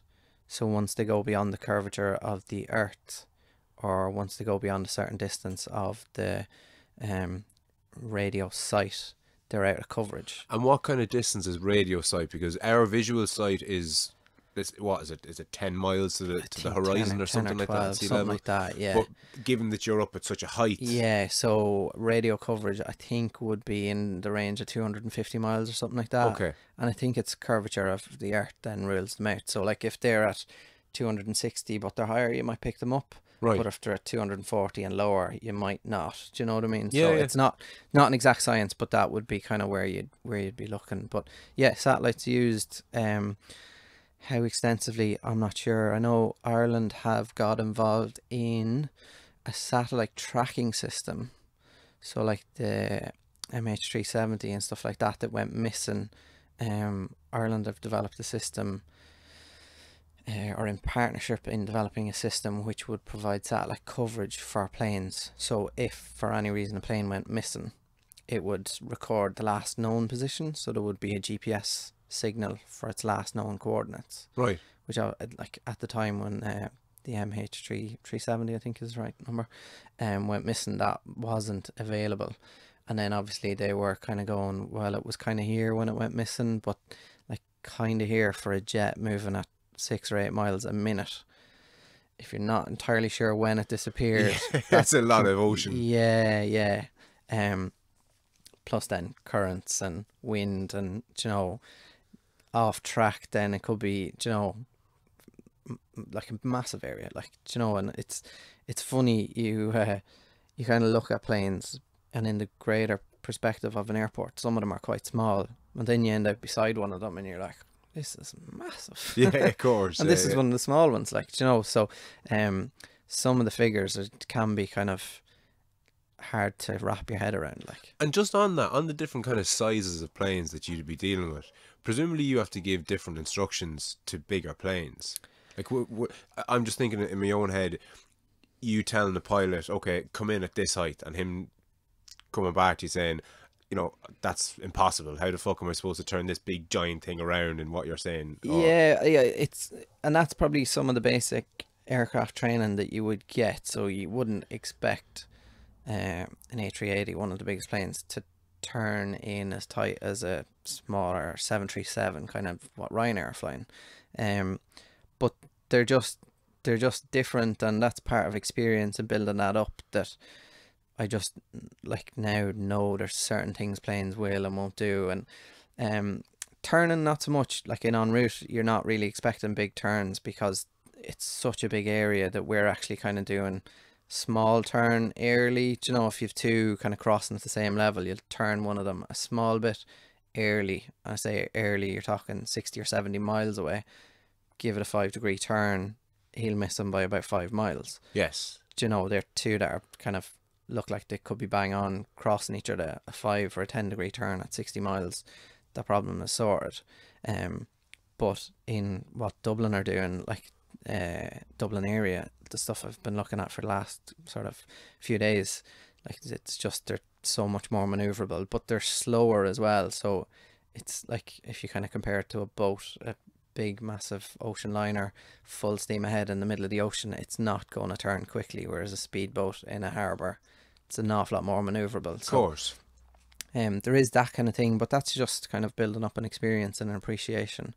The most thing we would use would be kind of watching rates of climb, and, you know, if you've two crossing and you want one to climb above, it's monitoring the rate of climb and making sure he's climbing quick enough. And some of that's just a built-in experience that, yeah, he'll climb at this rate, or he won't, and I'll just wait till they pass and then I'll climb him up afterwards. But it's funny, like, until you kind of see it all actually in operation, it's hard to wrap your head around it. Like, it can sound very complicated, but when you see it actually operating, and when you get, and it does take a time, like, I've brought people in and showed them around, and you kind of go, oh, sure, we'll go in for 15-20 minutes, but then you're there 2 hours later still trying to explain something, like, and it's just, you can get so in depth in parts of it, like, and then it just, there's so much involved, like from where you started, the click on your phone to book a flight, to actually getting on board with your bag and taking off and landing and walking away. There's so many moving parts, and there's so many different layers of people involved, and like massive amounts of stuff. Like, it's just endless. It's almost endless, yeah. When you mentioned there about bringing somebody in, and again, this is just my kind of movie-informed mind's eye, I'm picturing a Dr. Evil type layer with, you know, 15-foot tall and 100-foot wide computer screens and knobs and dials and all sorts of fancy lasers and crazy equipment. Yeah. Is it like that, or is it just like telesales and aircom, or what is the actual, it's mad, place where you guys operate? I remember the first time, so I got a visit round the centre in Dublin before, so to do an interview as part of my recruitment process, and they say if you want to come up and have a look around just to kind of get a feel for what's going on, they'll bring you up. And I remember thinking like that pushing tin where it's mad and everybody's roaring at each other and shouting at each other and all this, and it's real relaxed and calm and like quite like this, full of people just talking in kind of conversational language and that kind of level and that kind of tone. It can get quite busy, like in the middle of summer when you have a team change. So there's one team in working and then another team come in and they do a kind of a handover procedure. So there's an awful lot of talk and it can get quite loud. But like other than that, 95% of the time it's quite a relaxed kind of controlled environment. Lots of people talking to each other, lots of kind of chitter chatter, but just bank of computer screens and people working away, looking at the computer screen, talking to the person beside them, talking on the frequency, maybe making a couple of phone calls. Visually, would you know you were in an air traffic control, or would it just look like another kind of telesales office? Or Not an office. So like it's in Shannon there's kind of three banks of computers running around kind of the perimeter of a big room, and then in the middle there's two kind of banks with kind of coordinators and a few other kind of managing the room. That's kind of their position. But it basically then just each bank would have maybe 6, 7, 8 sectors, we would call them. So pairs of computer screen, keyboard, mouse. And it's kind of like a short enough bit of desk with your keyboard and your compad, we call them. So all your comms equipment, so all your frequencies are controlled from there, so you can select different frequencies to talk to different planes. You make all your phone calls, all that kind of stuff through it. And then in front there's just a big they call them 2K by 2K screens, so like quite a big square screen, and it's just two of them sitting beside each other, and then that kind of situation is just replicated about 6 times down in the line, and then a kind of a 90-degree turn, and there's another 6 or 8, and then at the far end of that room there's another 90-degree turn and another 6 or 8. So if you had never seen one before, you would probably look a little bit like the old style arcade machines with like a keyboard, that kind of size screen. okay, yeah. And just stacked up beside each other. So that's kind of a rough, like to try and paint a picture, that's kind of a rough idea of what you're looking at. It's not NASA's Mission Control Center, because I think that's kind of what was in my head. Yeah, there'd be bits and pieces of that. Like there'd be various kind of systems, backup radio system, and the main compad, be few other things around that would be similar-ish. They're that kind of bank unit, I suppose, if you're thinking of the same thing I am. But I know what I was looking at, so that might be easier for me. But yeah, it's kind of like an old. Do you ever see like old, big, massive bank of computers that are like 6 or 8 foot tall? Yeah, and yeah. They have the screen built into the middle Yes. of them. But like that, quite like an arcade. So Yeah. like an arcade with a bigger bit of desk in front of them for, a compad maybe the size of your laptop, and room for a keyboard and a mouse beside that, and then just an office kind of chair to sit on, and then a line of maybe 8 or 10 of those screens the whole way along, and that's kind of one bank of computers or one Right. bank of sectors. And how many of you is on at the one time? And I know you're only in Dublin a day Yeah, or so two. I'll but talk even in about Shannon because I yeah, kind of yeah. know better. So it gets very quiet in the evening. Why is that? I would have thought it was kind of non-stop, constant. No, so just the natural flow of aircraft. People want to take off in the morning in Europe and land in America in the afternoon, and want to take off in the evening in America and land in the morning in Europe. So there's a natural flow for us. So it gets quite quiet in the evening from 7, 8, 9 o'clock until about 3 o'clock in the morning. And at 3 o'clock in the morning, it can just kind of go a bit bonkers. So we'd call them sectors. So the whole airspace would be divided up into 2 sectors from 8 or 9 o'clock until 3, half 3 in the morning. And then as each piece of airspace gets busier and more planes come into it, they have a dynamic sectorization, they call it. So they can just divide it into 2 and so instead of having 2 people working that airspace, you now have 4. And then as that gets busier again, they'll divide it again. So you then have 6 and 8 and so on. It'll just keep dividing, and it'll get more and more sectors. So each sector would have a capacity of about 20 aircraft. So from two sectors with an entire airspace having a capacity of 40 planes, you then subdivide it, and that quickly multiplies to, I don't know, in the middle of summer you could probably have 100 or 100, probably more actually. You could have about 8 sectors in the middle of the summer. Right, yeah, yeah. 9 sectors, 20 planes each, 180 planes in Irish airspace at one time. They're rough figures now. I'm just. Oh yeah, no, of course, yeah, no, but just to give me an idea, because again, like I drive to the airport, I park in the short term, I Yeah. walk up, I sit around, I jump on my plane, and I go, and all this is kind of happening in the background, and But you you're just just so don't see oblivious it, to like, it. yeah. So like you like that, you get to the airport, you see a plane 2 or 3 miles out. He lands, he taxis in. You see another one taxi out. He climbs off, and you see him for maybe 4 or 5 miles on a good day, and that's it. You don't know anything else. Like you look up in the sky on a good summer's day, and you'll see the jet streams of some Yeah, of the. yeah, They're the ones kind of traveling from Europe to America, most of them, and they're just overflying the country. So they're never going to land in the country, but they're ones that would be worked.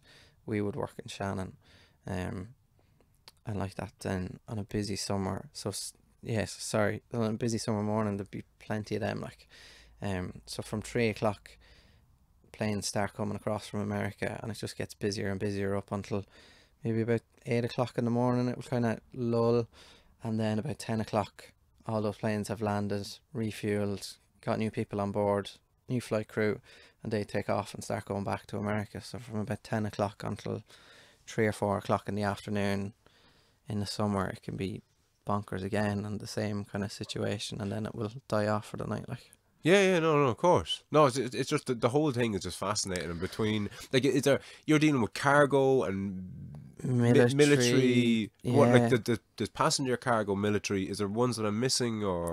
No, that's kind of, there would be kind of your main passenger cargo military. Yeah, I don't know, that'll be it. Yeah. But yeah, like, and it's like kind of an unseen world. Like there's nobody, like I said, what do you do? I'm an air traffic controller. Oh, you have the table tennis bats at the airport. No, I work in a building that nobody knows about, nobody cares about, because they just buy their ticket, get on the plane, and go and get off. But like, it's actually like an amazing thing, and I would urge anybody that if they ever got a chance of going and seeing it, like seeing some of the workings that go on in the background and some of the stuff that happens, and the number of planes that are kind of around, that you're just going about your daily business, not realizing that there's a couple of hundred planes crossing overhead Constantly. constantly. I have an app on my phone. I don't even know if it's an app. I think it's no, sorry, it's not an app. It's a shortcut to a website. Flight Radar. Are you familiar with that? Yeah. That's has blown my fucking mind. So it has. And they're not even all the planes that we would see on radar. So they're working, I think it's an ADS system they're picked up through. So there's all this different types of systems, like you were asking about satellite. I was afraid to touch ADS because I'm not even fully sure how it works, but it's another kind of communication and position reporting system. And Flight Radar have access to this.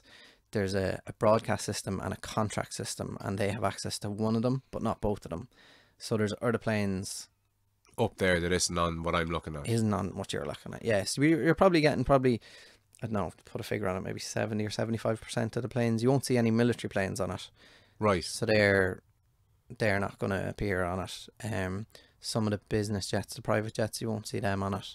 Some of the helicopters, you won't see them. And certain airlines, I don't know if they're all on it now. I'm kind of scrambling a little bit here now, but you'll certainly see probably 70 to 75% of the aircraft that are in the air on it. Yeah, no, I'd recommend to anybody that's any interest in aircraft or planes or aviation or anything of the sort to go on to, I think it's flightradar.com. Flight Radar 24 maybe. That's it, I think. Flightradar Yeah, 24. there's also then, if you are interested, atclive.net, I think, or if you just type in ATC Live, you'll get it. But it will pull some of the frequency feeds. So when I'm sitting in work, some of what I'm saying is broadcast out on this website, like, and there would No be way. so you like You can earwig on the conversation. yeah, basically. yeah. So you kind of try and keep it professional, because it's all recorded then as well. Like, so if you say something wrong, you get called down to an office, and did you say this? Yep, that was me. Do you know, but it's all for a safety, Of course.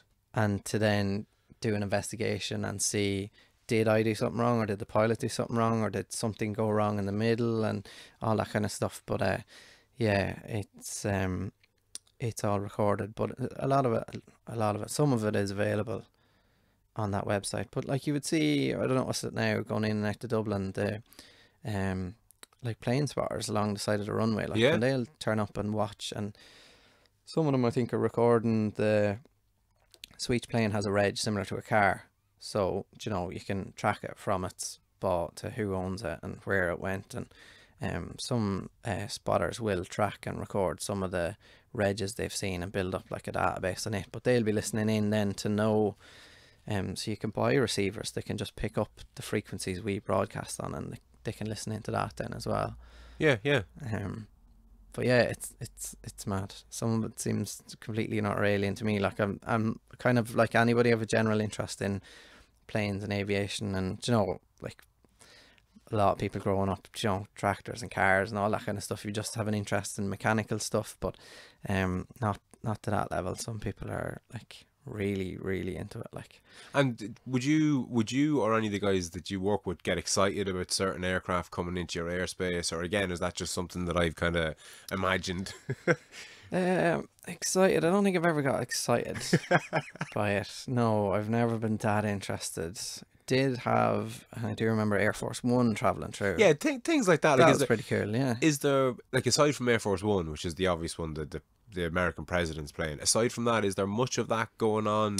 It's surprised. I was working a night shift one night, and I did notice, is it the G14 or some of those One of the summits was on or was just over, and I did notice there was a load of,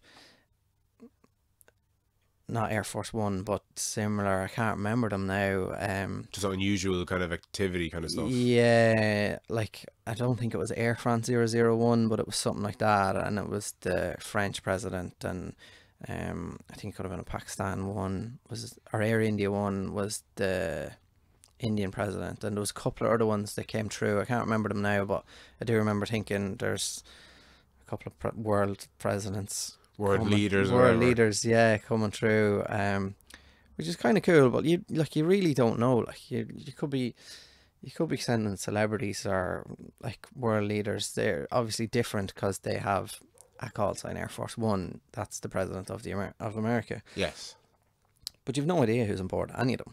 Do you Of know? course, yeah. It could be me and you going on holidays, or it could be rock stars, or it could be anything, like.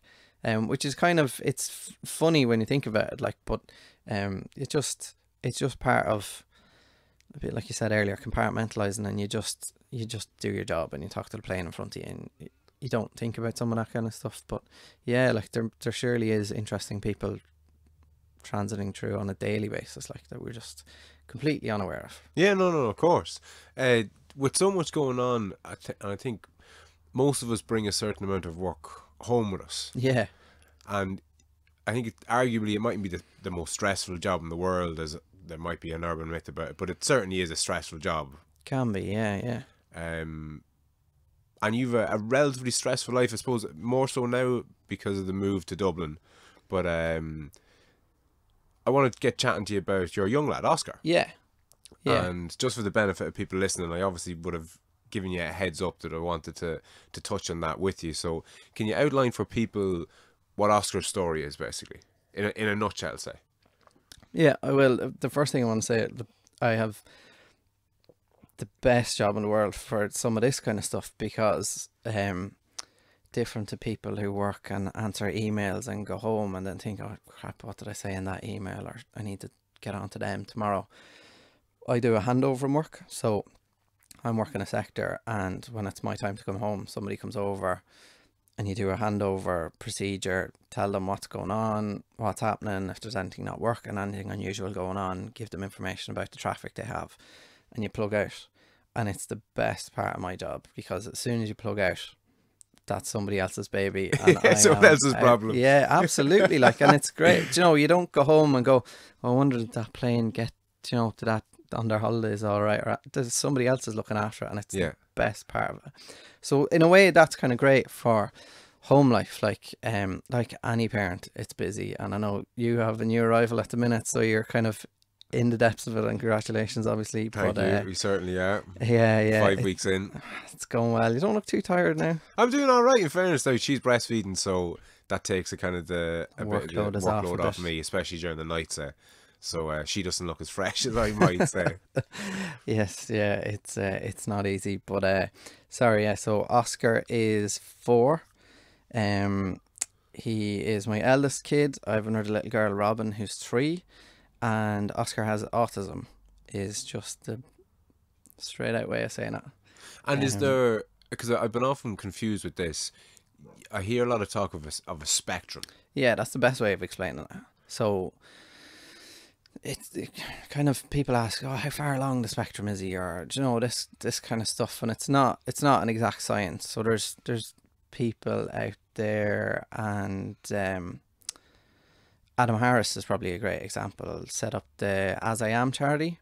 Okay. He's a younger brother of Minister Simon Harris, I think. Okay. Could be wrong about that now, but he is about 20 years of age and has set up this charity to create awareness around autism. So I was in Mary I College in Limerick, myself and Naomi went in, and he was doing a speech to an auditorium of 300 or 400. Now, it was aimed at kind of teachers coming out of Mary I, but we heard it was on and went in just for our own information. I'm kind of looking at him up at the top of the room and going, I would get myself sitting in here chatting to all these people. But he stood up and spoke beautifully and put together a presentation, and he's the face of the charity, and he's doing a lot of work on it. And sorry, he has autism himself? Or? Sorry, so he has autism himself. Okay. So that's kind of to give, like, you know, and it was interesting. Part of his PowerPoint, he put up pictures. Which of these people have autism? And you can kind of look at one or two and kind of go, think he has, think she has, don't think she has. Next page, and there's a couple of celebrities. Just from a picture? Just from a picture. Okay. Next page, none of them. But there was a couple of celebrities, and he was like, well, actually, she has autism. I can't remember the name of the celebrity, but well-known celebrity, acting in a movie. Do you know, so this is where they talk about the spectrum, and it can be really high functioning, they call it, on the spectrum. Job, successful, articulate, perfectly capable. They might have certain wife and kids, you know, live their normal life. Absolutely. These might have certain needs or certain things that kind of trigger them in a certain way. And then at the other end of the spectrum, to give you an example, like, and by no means is Oscar on the very bad end of the spectrum, or, you know, to kind of categorize, I don't like using that word, but he's not sort of severely affected, but he's 4.5 and he can't properly talk yet. Okay. He's not toilet trained yet. Okay. Do you know? Whereas yeah. we've a 3-year-old who would talk till the cows come home and is toilet trained and just rules the roost in our house. But with an iron fist. Oh, stop! Yeah, she's the boss. Even though Naomi tries to tell her she's not, and tries to tell me she's not, but we all know who is. yeah, and as much as I refuse to admit it, she probably is. Yeah. So so that kind of stuff. Now, we've been lucky, and one of the great things then, sorry, to throw back to my job, is like the last 2 years we've been in a position where Naomi's taking a career break. Like, look, financial things have been a bit tighter, but like by no means are we on the breadline or not like that. So like that's been a great thing, that like my job has been able to put us in a position where we can afford to do that. Like, yeah. And sometimes you kind of have to step back and go, Jesus, I'm really lucky that we are in that position. Like, yes. A roof over our head. We still got away in a couple of holidays and stuff like that, so we're not stuck by any means. So she's taken a 2-year career break, and that has made a huge difference, just in terms of him and how he's coming on, and sort of anyone that would have seen him 18 months ago, 2 years ago, just a completely kind of not disinterested, I don't want to talk him down, that sounds a bit unfair. Yeah, but that's how he would have come across. Yeah, sorry, yeah, that's probably a better way of explaining it. To yeah. somebody who came into our house out of the blue, he would have been disinterested, played by himself, no interest in talking to anybody. You probably, if you left our house after a short visit, you probably could have thought he was deaf. Right. Because if you called him or tried to interact with him, he just hasn't learned social skills, you know, that you turn and look at people to interact with them, that you make eye contact when you're talking to people because it shows you're interested, you know, any of these kind of things. Like, now we've since discovered a lot of this information is going in, but it just doesn't, so it can feel like sometimes it's not, or you're talking to the wall, you know. Yes. So yeah, kind of rambling on a little bit, but No, you're grand, you're grand. yeah, and it's kind of hard. It's a bit like air traffic control. It's hard to explain it in one sentence, but Of course. it's definitely something I want to create an awareness out of. And I certainly didn't come here just to do that, but I definitely think it's something. It's becoming not more prevalent. There's probably more awareness of it in the country. I heard a statistic that 1 in kind of 65 kids, I think, in of primary school age are affected by autism in some form or another. Yeah, yeah. And now that can be quite, don't want to say quite mild. There's some kids have different difficulties and different needs. Like I said, the most obvious thing, Oscar can't really communicate. Not communicate, he can communicate fine. He can't really talk. Of course. And it's one thing that's kind of, I've noticed, just completely reevaluating like communication. You know, he can't talk to us, but he can get his message across perfectly well. When he is not happy, nobody is in any doubt. And like some of that is just amazing to see. And little things that he's learned recently, like, and it completely changes the bar of where you kind of, you know, you have a kid and you have an expectation, not an expectation, but you know, you kind of daydream about what your life might be like. It's completely different to probably what I expected, but yet at the same time, like the sense of joy I get for some of his like incredibly small achievements, but I know how hard he's worked for them. Yeah, of course. Is just like mind-boggling, like just mind-boggling. Like some of the stuff that he can do now that he couldn't do 18 months ago, and it's phenomenal. Whereas like almost in an unfair way, like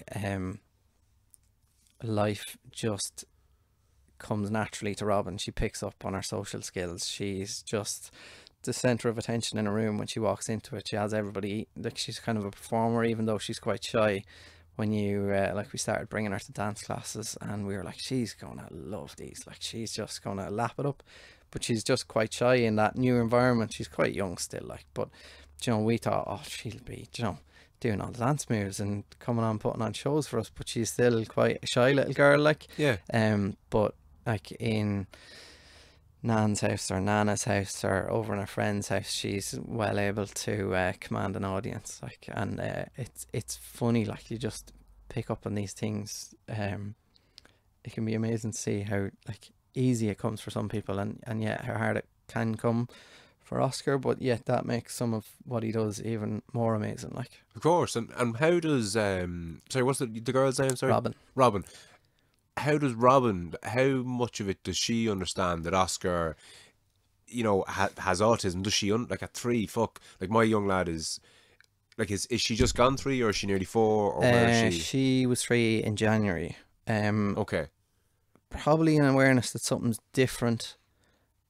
Beyond that, I'm not too sure, like. Of course, and again, just for people listening, because I know myself, I wouldn't have known what a 3-year-old was a couple of years ago. And in a way, that's one thing too. Like we obviously didn't, and that's the not interesting thing, but that's the one thing. Like Oscar was our first, so you know, things that you might see now with your second and kind of go, oh yeah, he was doing that at that age, or wasn't doing that, or she's ahead or behind. Oscar was the first, so we just didn't pick up on kind of any of the, didn't pick up on any of the early cues, but you're not kind of sure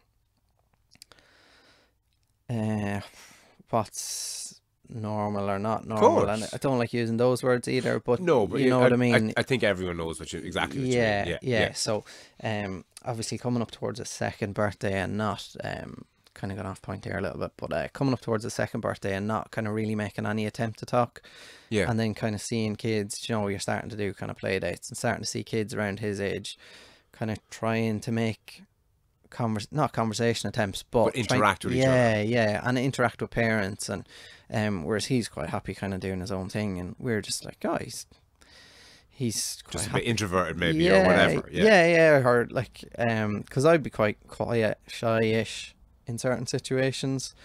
I'm an only child, so I've just always kind of rode my own boat as such, but I like just kind of thought he was being that kind of kid, like that he just did his own thing and did it his own way, and that was it. But no, as time went on, we realized there's something else involved. But sorry, so Robin realizes. Now I'd say she's not old enough to kind of explain this yet, but she seems to have a good appreciation that the rules aren't the same. Yes. So like something simple like sitting down for dinner. Kids with autism they find it really hard to just sit still. They can kind of have overwhelming kind of bursts of energy that they just need to get up and kind of run or, burn that off in a way. So Robin, as a 3-year-old, gets to sit there and eat your dinner, whereas Oscar's dinner is put on the table. We bring him over to the table and he might start eating, but he might get down off his chair, go for a little run, and then you'll either call him back or he'll come back himself and eat a bit more dinner and maybe go again and come back. But unfortunately, poor Robin is still getting the Sit down and eat your dinner. Yeah. And of course, they never say it in that tone. It's always, would you please sit down and eat your dinner? As any parent would. Yeah, of course. You little fucker. Yeah. So, yeah, like the rules are just different and the benchmarks are different. And that's just going to be the way life is. We've come to that. And like initially we were probably, like it's a bit of a shock to try and take it in and understand. And autism, I've heard of it, I don't really know what it is. And and just on that point, like not knowing what it is, in a similar way to kind of air traffic control, we hear of air traffic controllers and we hear of autism, we hear of all these different things, and we build up models in our head, or preconceptions, I suppose.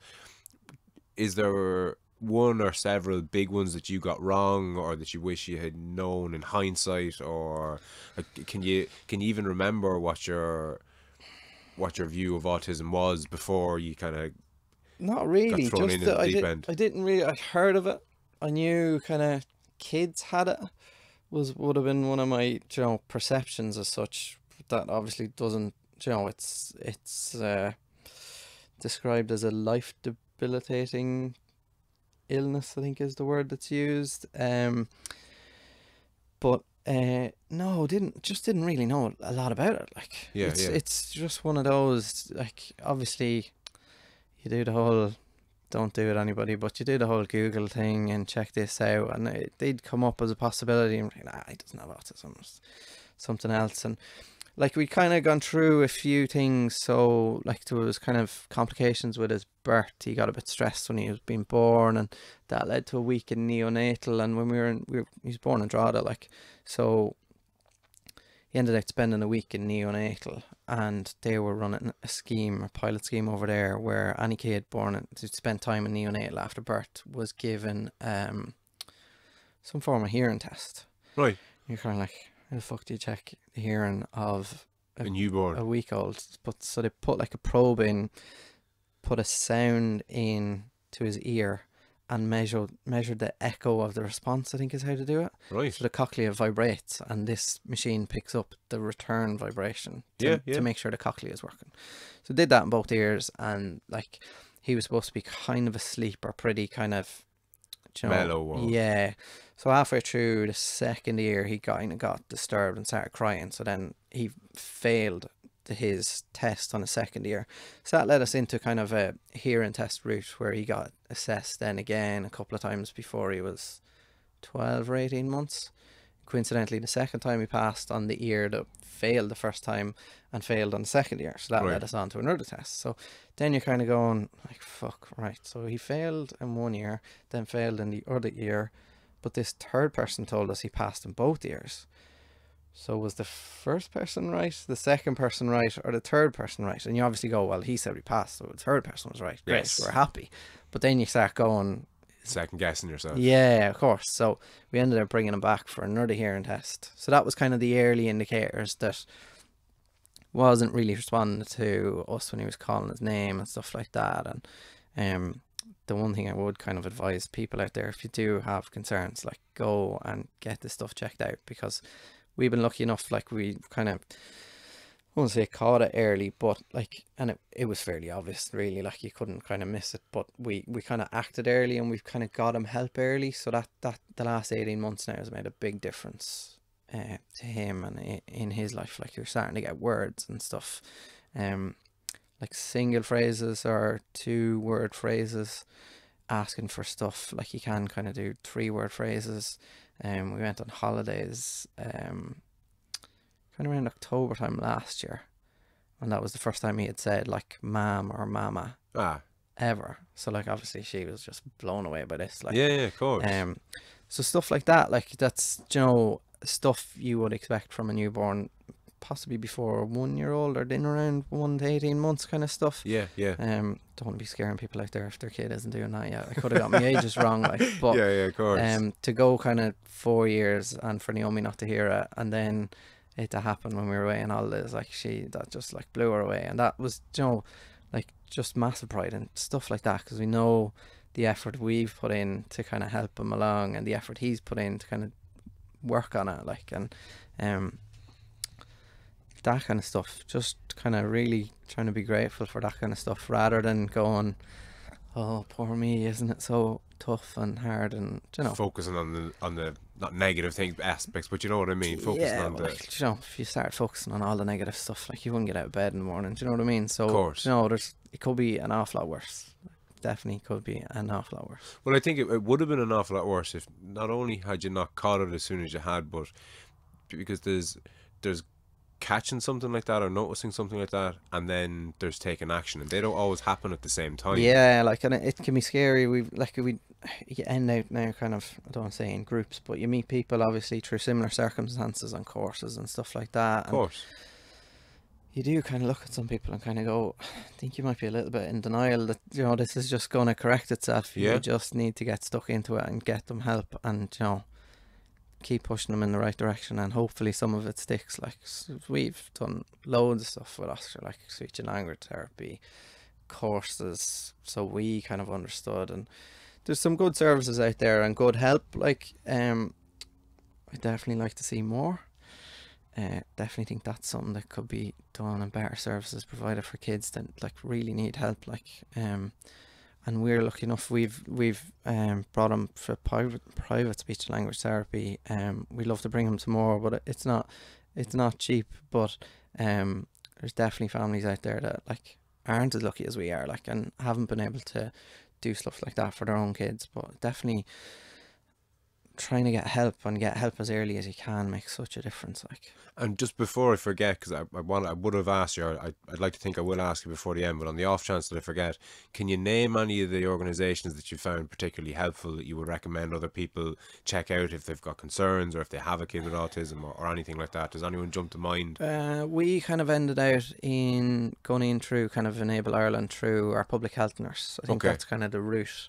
Do you know, your 2-year checkups and your 3-year checkups that most kids go for, and 99% of them fly with passing colours. But Oscar's 2-year checkup was where it really kind of, that was kind of the day it hit home to me anyway, that we could be facing into something that wasn't just you know, Typical, say. yeah, daydream lifestyle of how this is going to turn out over the next however many number of years. But we've got kind of good help. Not really going to name anybody, no. That's probably a sad reflection that I can't, like, individuals. We got massive help from some individuals, like, Yeah. working for organisations, and some of them are fucking brilliant. Like, unlikely that some of them will hear this maybe, but yeah, like, some people, and they've just bent over backwards to help us out, like, really kind of gone above and beyond the call of duty to give us help, like, and just in their job, like, just doing their job and doing it properly and being brilliant at it. Yeah. Other people, then you'd like to see a little bit more enthusiasm from them, and I don't want to kind of get on my soapbox about it, like, but But when it's your kid and it's your Oh, kid's fucking future, hell. you know, Yeah. second best doesn't really cut it. Like. No, and like, you know me, and you wouldn't know me too well, but Naomi's not one for settling for second best anyway. And I'd like to think I'm similar, but it's definitely been massive for us to have the two of us around, going to appointments and kind of challenging people. Do you know, that can't be done, or this can't be done, or oh, I can't get. Hang on, what do you mean you can't? Like, do you know? And just sometimes just asking that question and kind Being of able pushing to people. fight. Yeah, and it is like, and somebody said that to me at the start, and I was like, I'm not really a fighter. Do you know? I'm not. That's not. I'm cool, calm, and collected kind of type. I sit back, I take in the information, I process that. Do you know? I want to make a decision, but. And if you suffer for not being a fighter, so be it. But when it's someone else, I Yeah, but suppose. it's actually, it's just that phrase. You're well able to stand up for yourself, like, and question things, and like being an air traffic controller, you're not fighting with people, like, and that's probably where, you know, I kind of got kind of caught up in the term fighting. Do you know, like if I see something going wrong in work, you can't kind of sit back and go, oh, somebody else might sort it out. You question people and you challenge people. Yes. There's a phrase in work, challenge and intervention, like, and that's a big thing that's pushed, is to kind of just question, are you sure you know what you're doing here? And no, actually you don't know what you're doing, and this is what you should be doing, like, and like, it doesn't have to be a fight as such. Yes. But definitely kind of not just accepting an answer you're getting, and kind of keep asking a question and keep phoning people, and like, it can be hard work ringing, and yeah, Mary says she'll ring you back when she gets the chance, and you know, 3 or 4 days later she hasn't rang back, and I'm just using Mary as an example, just in case anybody out there thinks I'm calling somebody out on this, but yeah, you just have to, like, almost, and I'm terrible, I can be kind of I can kind of let things go, I'll sort it out tomorrow, some stuff, like, personally, but you just kind of got to a stage where it's just putting a reminder in my phone, ring them today, no answer, set a reminder for 2 days time, ring such and such, right, I'll ring them again, got the same, to ring back 2 days later, set a reminder, ring again, and eventually you do get through, like, do you know, that can be frustrating, but when you start getting results and seeing results of what you're kind of getting out of it, like, it's definitely worth it. But it's frustrating that it has to be like that, like, and one thing that frustrates me, and like I admire what you're doing here, and you're kind of putting yourself out there, and it's something like I'd love to do something, because there's definitely, like, there's so many autism charities, like, but, and I don't know, we, like, maybe that's back on us, we haven't kind of gone and talked to any of them really. You get information, but like the information on the websites, like, it's just information, that's fine, it's good, and some people need that, but I definitely feel like there's kind of an opening for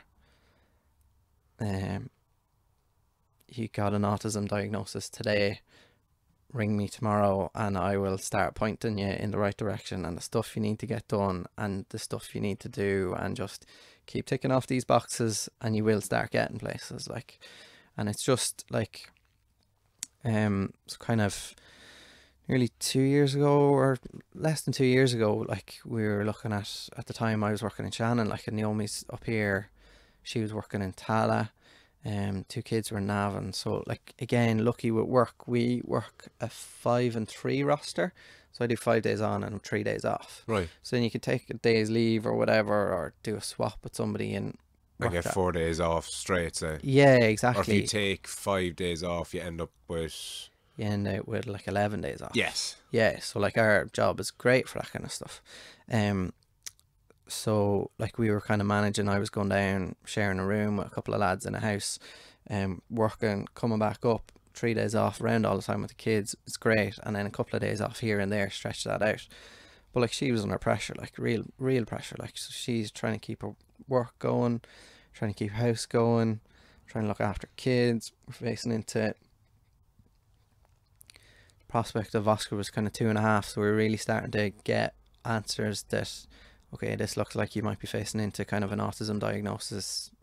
I'm not qualified to give it to you. Do you know, these kind of conversations. So yeah, we kind of had a look, and I was like, I could definitely, like, I do remember sitting down one night and kind of chatting and saying like, look, like you did talk about you wanted to take kind of a career break when the kids are young. Like this time next year, Oscar's going to be going to school. 2 years later, Robin's going to be going to school. Maybe now this is just the time that we bite the bullet. Maybe give up work, maybe do something different, and we just focus this time into him, because it's just time we won't get back. Like, and yeah, and I think am I right in saying that the time you put in now, you kind of get back in spades? There's no, like, the sooner Apparently. the better, basically. Yeah, apparently. Well, like, look, where the way he's come on in the last 18 months, like, we're both delighted we made that decision. Brilliant.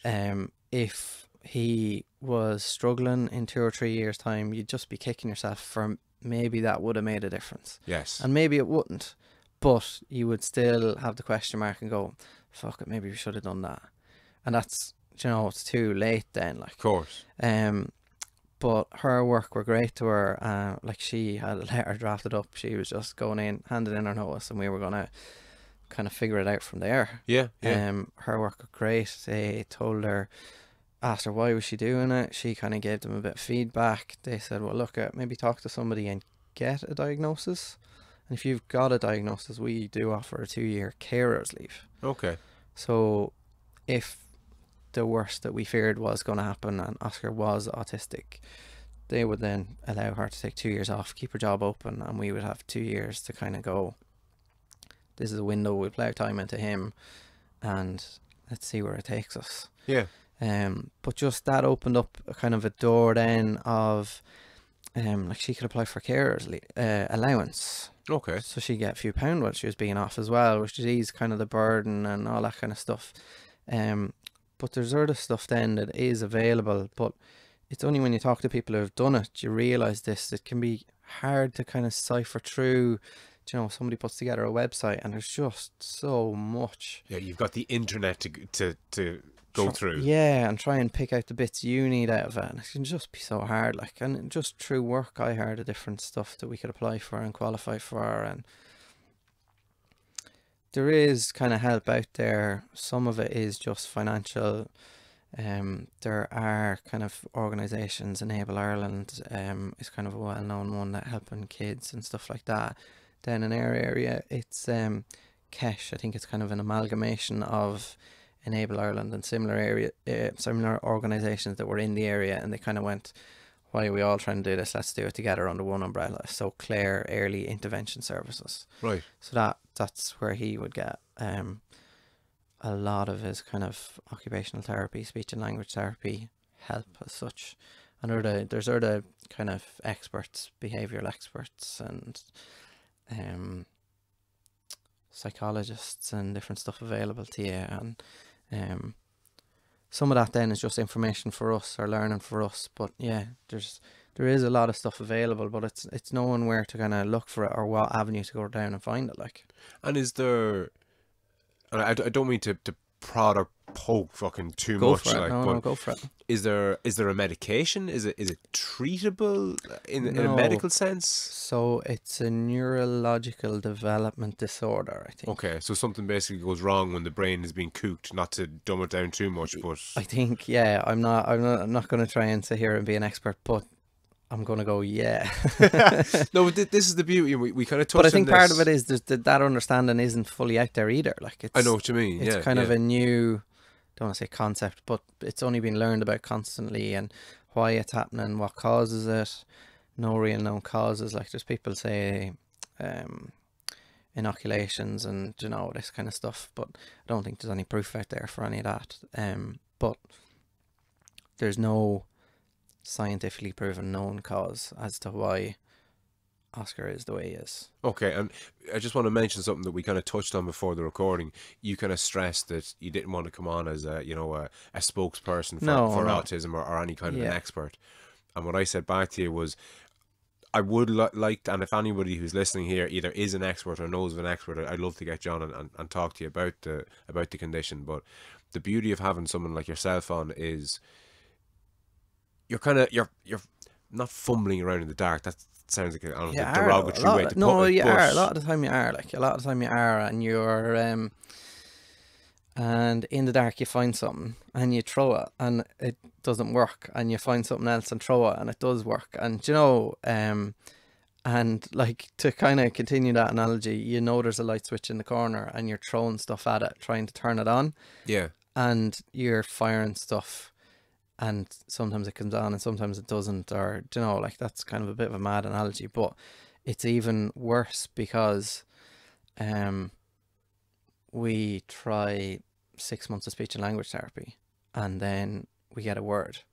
Was that the 6 months of speech and language therapy that worked, or was it us doing something at home, or was it the course that we did the 6 months before that or just the passing of time, or just it's just clicked and he's Yeah. figured out, why are these people always annoying me? If they just leave me alone, I'd figure this out myself. Like, do you know what I mean? And like that's not to kind of talk down any of the advice we got, like, and some of that has made a massive difference. Like, and it's such basic stuff, like getting down on his level. Like, so if you are and it's terrible as, you know, an old school thing and talk down to kids, like, but like if you get down on his level, he'd be more engaged with you. So if you go down on your hunkers, like, and make eye literally contact, down on the ground, like, he will be an awful lot more engaged with you. Yeah. And just those simple things, little thing in the early days made such a difference. Like, if he wants something off you, an apple, you hold it up to you, like beside your eyes or on top of your head, so he has to look at you and you try and move it that he makes eye contact. Right. And like literally the early days where I know you want an apple, I 110% know you're hungry and you want that apple, but you need to tell me you want it. Yes. So I understand. Yes. And like at the start, if I just got eye contact, well done, buddy, there's your apple. Do you know? Yeah. And it was just, I don't want to say painful, but it was that tiny level of hard work, of just constant repetition. And like, it's frustrating because you want to, like, as parents, you want to give your kids the best you can give them. Look after them, provide for them, open up opportunities, let them go and make the best they can of their life. And you know he wants the apple, but you can't give it to him until he gives you what you need. Like, Yeah, of course. and that There's a certain strength needed to do that. maybe strength. I wouldn't talk myself up like that, but yeah, No, but I know it. Yeah, it's just like belligerence, like, just, and like it, and like, to be honest, it can then turn into a tantrum. Like, he's, you know, you're like, I just need you to make eye contact, and he's like, I just fucking want the apple. Just give me the apple, and this will all be fine. Yeah. But yeah, like, and that kind of stuff, that, like, that's hard, like, and it can wear you down, like, do you know, and like, just when you're unable to, your missus mentioned earlier on, like, when they're crying and you don't know what's wrong with them. Yes. But Oscar's 4 and he has no words, and when he gets like into gets upset, it's that, you know, like, not hysterical, he's pretty chilled out, like, but when he's inconsolable and you have no idea what caused that, Yeah. and you were just grasping at straws. But like, for most parents that might last 6 or 8 or 10 months, do you know. Yeah. Yeah. Longer for some people, but our 4-year-old is still in that position where he can't tell us that, do you know, I'm just fucking hungry, will you feed me? Like, Yeah. do you know, whereas Robin's coming over going, I just want a cracker. Yeah. It's the great phase we have now at the minute. So Robin is great. If she puts the word "just" in front of any request, it's the simplest thing in the world. Yeah. I just want £1,000,000. I just want to go on holidays, and it's like, sure, let's go. Yeah. Do you know, and it could be, I just want a cracker, I just want the telly, but I just want to drive across the country and see my nana. Yeah. No big deal. Yeah, do you know, so it's that kind of stuff that like, it's hard, like, do you know, and there's no two ways about it, like, that's hard. No, come on, no, Jesus Christ, I don't doubt you for a second. And I don't know, part of me would be shocked if this doesn't exist, but another equally sized part of me wouldn't be shocked at all, but that there wouldn't be a support group of, you know, I don't know, an organisation, just plucking a name out of the sky here, parents of kids with autism. We actually have got in with, and it doesn't, I don't know, maybe sort of nationally there is, Naomi's got involved in kind of a couple of Facebook groups. Right. And she's kind of got good information out of them. Yeah, yeah. I can't think of one of them. I know there's one of them, domiciliary care, or DCA warriors or something it's called. Well, what I might do is I'll get you, if you think of them, you know, today or tomorrow, send them on to me, Yeah. and I'll put them in the notes. So Pretty if sure anybody... it's DCA, so domiciliary care allowance warriors, and Right. they do actually kind of, which is good. I kind of like this. They vetted her at the start as such, so she had to request to join the group, and then they kind of quizzed her, you know, not kind of grilled her, but They did their due diligence, say. yeah, they wanted to make sure she was going in for the right reasons, I suppose. Yes. So asked about him and like what was going on and where were we, and she kind of answered, and they went, okay, yeah, you know what you're talking about, come on in. And she got great information on that, but that's just a group of mothers, A private thing, like. private thing, and they're just using Facebook group to just share information, and some of those kind of things have been the best source, and parents have been the best source of information. And there is no kind of government thing, is there? Or is there? Or There may well be, but you just get lost in the the internet of search autism and try and find what you're looking for. yeah, And departments here. I and haven't, there, we haven't been approached by anybody. I don't know if it's the kind of thing where people approach you, but you know, we haven't, like, there is information out there, but like, what's the right way of saying this? Like, we've been involved. Kesh have been good in terms of providing some services for them. I'm not going to blow smoke. I think they could have been better. I don't want to criticize them because they're helping kids and people in need. Of course. But I'm not going to say here and say they're perfect either, because Yes. you know, they're not, and they're firefighting. Like, to be fair to them, do you know, because kids are being diagnosed and they all need help and they all need support, and everybody's kid is the most important kid in the world, but there's only so many of them. They only have so much funding and they only have so much help, and do you know, that's something that kind of frustrates me. Like, some of the crap that's going on in the country with banks and funding them and Austerity and all the rest of it. Yeah, and you know, now I'm in this situation. I see how it could help kids with autism, and that's my personal kind of bubble, and that's what I'm aware of. But like, there's so many other things going on in the country that could do with so much help. The homeless situation is just getting chronic in this country, like, and that's something that I can think about this on the way out in the car. Just like, I've started to care about these kind of things a lot more in the last while. I don't know whether it's parenthood, getting that bit older, or you know, just kind of appreciating maybe how good, like, I have it, that there's so many people in such worse situations, like, and should be getting help, and it's not really there, like. Yeah, well, I think conversations like this help. And this medium, the whole podcast medium, not my platform, but just podcasting in general. Yeah. Having conversations with normal people, because when you have a spokesperson for autism or whoever, or for mental health or emotional well-being or whatever it is, they're a step or two kind of removed from normality a little, and it seems, I don't know, they're kind of up on a pedestal or something. Kind of get lost, I'd say, lost in the tree. You can't see the wood for the trees, like, do you know, they're do you know, finances and number of patients and number of people treated, and do you know, they're looking at kind of the KPIs and stuff, do you know. Yes. And you're like, fuck that, just help people, like, do you know what I mean? Yeah. Now, not to kind of do them a disservice, but do you know, the likes of a politician, there's an angle for them coming out and speaking on something. Like, I'd obviously love to see more help. I have an angle. It's Oscar. Do you know what I mean? But it's not.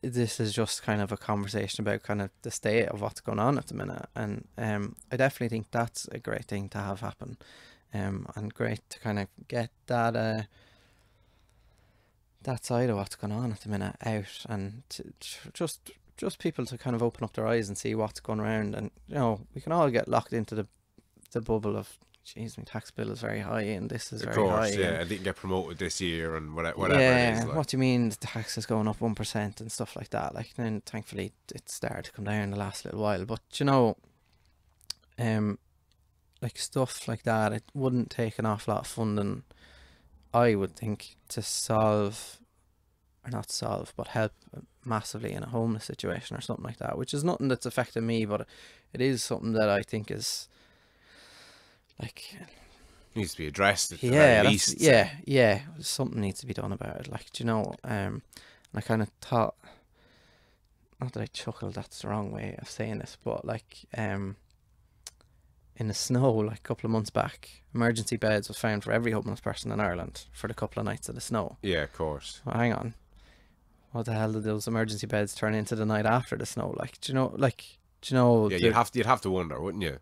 Yeah, so the funding isn't there, the will isn't there, or just people aren't bothered because there's no votes in it. Like, do you know what I mean? So there has to be if they can be there temporarily, they can be there permanently. Like, it mightn't be a perfect situation, but it's a lot better than sleeping on Grafton Street. Like, Yeah, no, of course. and it's like there is some of that going on, like that kind of frustrates me. But look, you can't solve everything, can you? No, of course. Speaking of not obviously solving anything, but is there advice that you can give people who are around, like, hypothetically, if I was to call over to your house next week and all of a sudden I'm kind of in the same room as young Oscar, is there do's and don'ts just for not even the parents of kids but just for people generally? Like, are you frustrated when you bring Oscar out and about and people react to him maybe or don't, or I don't know? Yeah, people tend not to. He's quite quiet. Like, so, like, in that instance, we're quite lucky. I'm actually reading an interesting book at the minute, Cornflakes for Dinner. Can't remember your man's name, Aidan Comerford, I think. But he is the father of two girls with on the spectrum, and just some of the differences between the two girls and how it was easier and harder with one and the other, and kind of just this, like, excuse me, you know, we all have this kind of vision of life, and it doesn't just turn out that way.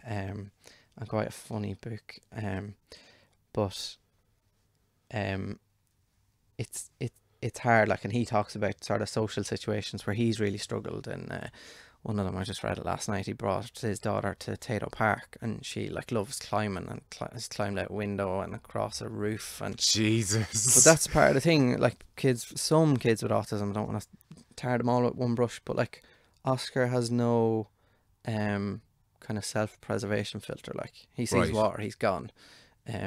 If he was playing at the front of your house, the gate was open, nothing really to stop him just wandering into the road. He just doesn't see the danger in it. Do you know what I mean? Yeah.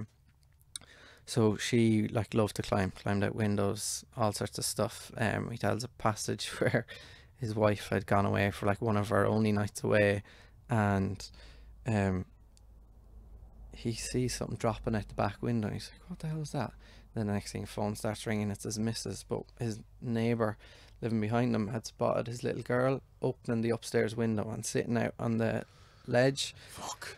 The neighbour had rang his missus, who had then was out on, like, a hen party or something, rings home, where the fuck is me? As you can imagine, the conversation goes. Jesus. And he races upstairs to put her back in off the window ledge. But, like, just she no concept of the danger of that. Like, but talked about bringing her to Tato Park and tried to go up on some of the climbing platforms. So she climbed across one, which was just, like, one person got across, and then realised she, like, didn't like this, and just full on tantrum. There's no, with, and Oscar's quite similar, there's no negotiating there. It's just, get me fucking out of here, I can't, I'm not happy, like. And it's just full tantrum mode. So he's up, I don't know, a couple of meters, harnessed in. It's like a one person walkway, and he's trying to, like, tackle this, maybe she's 5 or 6 at the time, kid who's having a tantrum, probably trying to wrestle her under one arm, safely cross across this platform that you're supposed to climb with a safety harness on, do you know, because the potential of falling is quite high, and then get her down off the platform while, you know, just full on tantrum mode. Like, and I suppose it can be hard. I probably now have a much better appreciation, but looking from the outside, you just kind of look over and go, just bull child, like. Of course, do you know, and that can be the outside perception, and he just was, like, bursting out sweating, like, and trying to calm her down and the stress he was going through, and that wasn't working. And yeah, like, we've been quite lucky. I haven't kind of had a comment or noticed a comment or anything from anybody when we've been out and about, but I do know there's been stages where I've kind of felt, Jesus, this is not easy, do you know, like in a shopping centre, like, and kids will have a tantrum, and like Robin will have a tantrum, but there you might have some chance of negotiating with Robin, or if you quit that now, or we can go to McDonald's when we leave here, but you know, you can't carry on like that, or give it up, because when I get you home there'll be hell to me. But yeah, it just, that conversation kind of can't be had with Oscar, and it can be kind of full tantrum, like, Yeah, yeah. which can be hard to deal with, like. But look, like it's I suppose you see stuff like that going on, try and maybe appreciate that it mightn't be just exactly what it looks on the outside, like. Because if you ran into like a play centre and seen Oscar running around, you wouldn't notice. Joe, there's no wheelchair, there's no crutches, there's Yeah, no so tubes or, you know, whatever. Like, yeah. So like from the outside, he's a 4-year-old. He's like all the other 4-year-olds, but he struggles with some things a lot more than other 4-year-olds. Like, Yeah, no, of course. I only saw that recently. I don't know if you noticed it or heard of it, but I think they did it in, was it in Aldi and in Super Value? They're having autism friendly evenings. Yeah. Some companies can be great. We I don't want to just come on here and badmouth everybody. We had a bad experience with one. We paid to go to see Father Christmas, and I won't actually name them, that's not fair, but with a crowd, and you turn up and you went in and you whatever, but they advertised it as an autism friendly evening, and I was like, this would be great, you know, the music would be down low, people would be quite relaxed, It's dim lighting, chilled out, dim lighting, nothing mental going on, maybe kind of smaller crowds, so it's whatever. Turned up, got to the car park, opened the door, and the first thing I can hear is a chainsaw. They're cutting down trees fuck's sake, on the grounds, and I'm like, you fucking kidding me?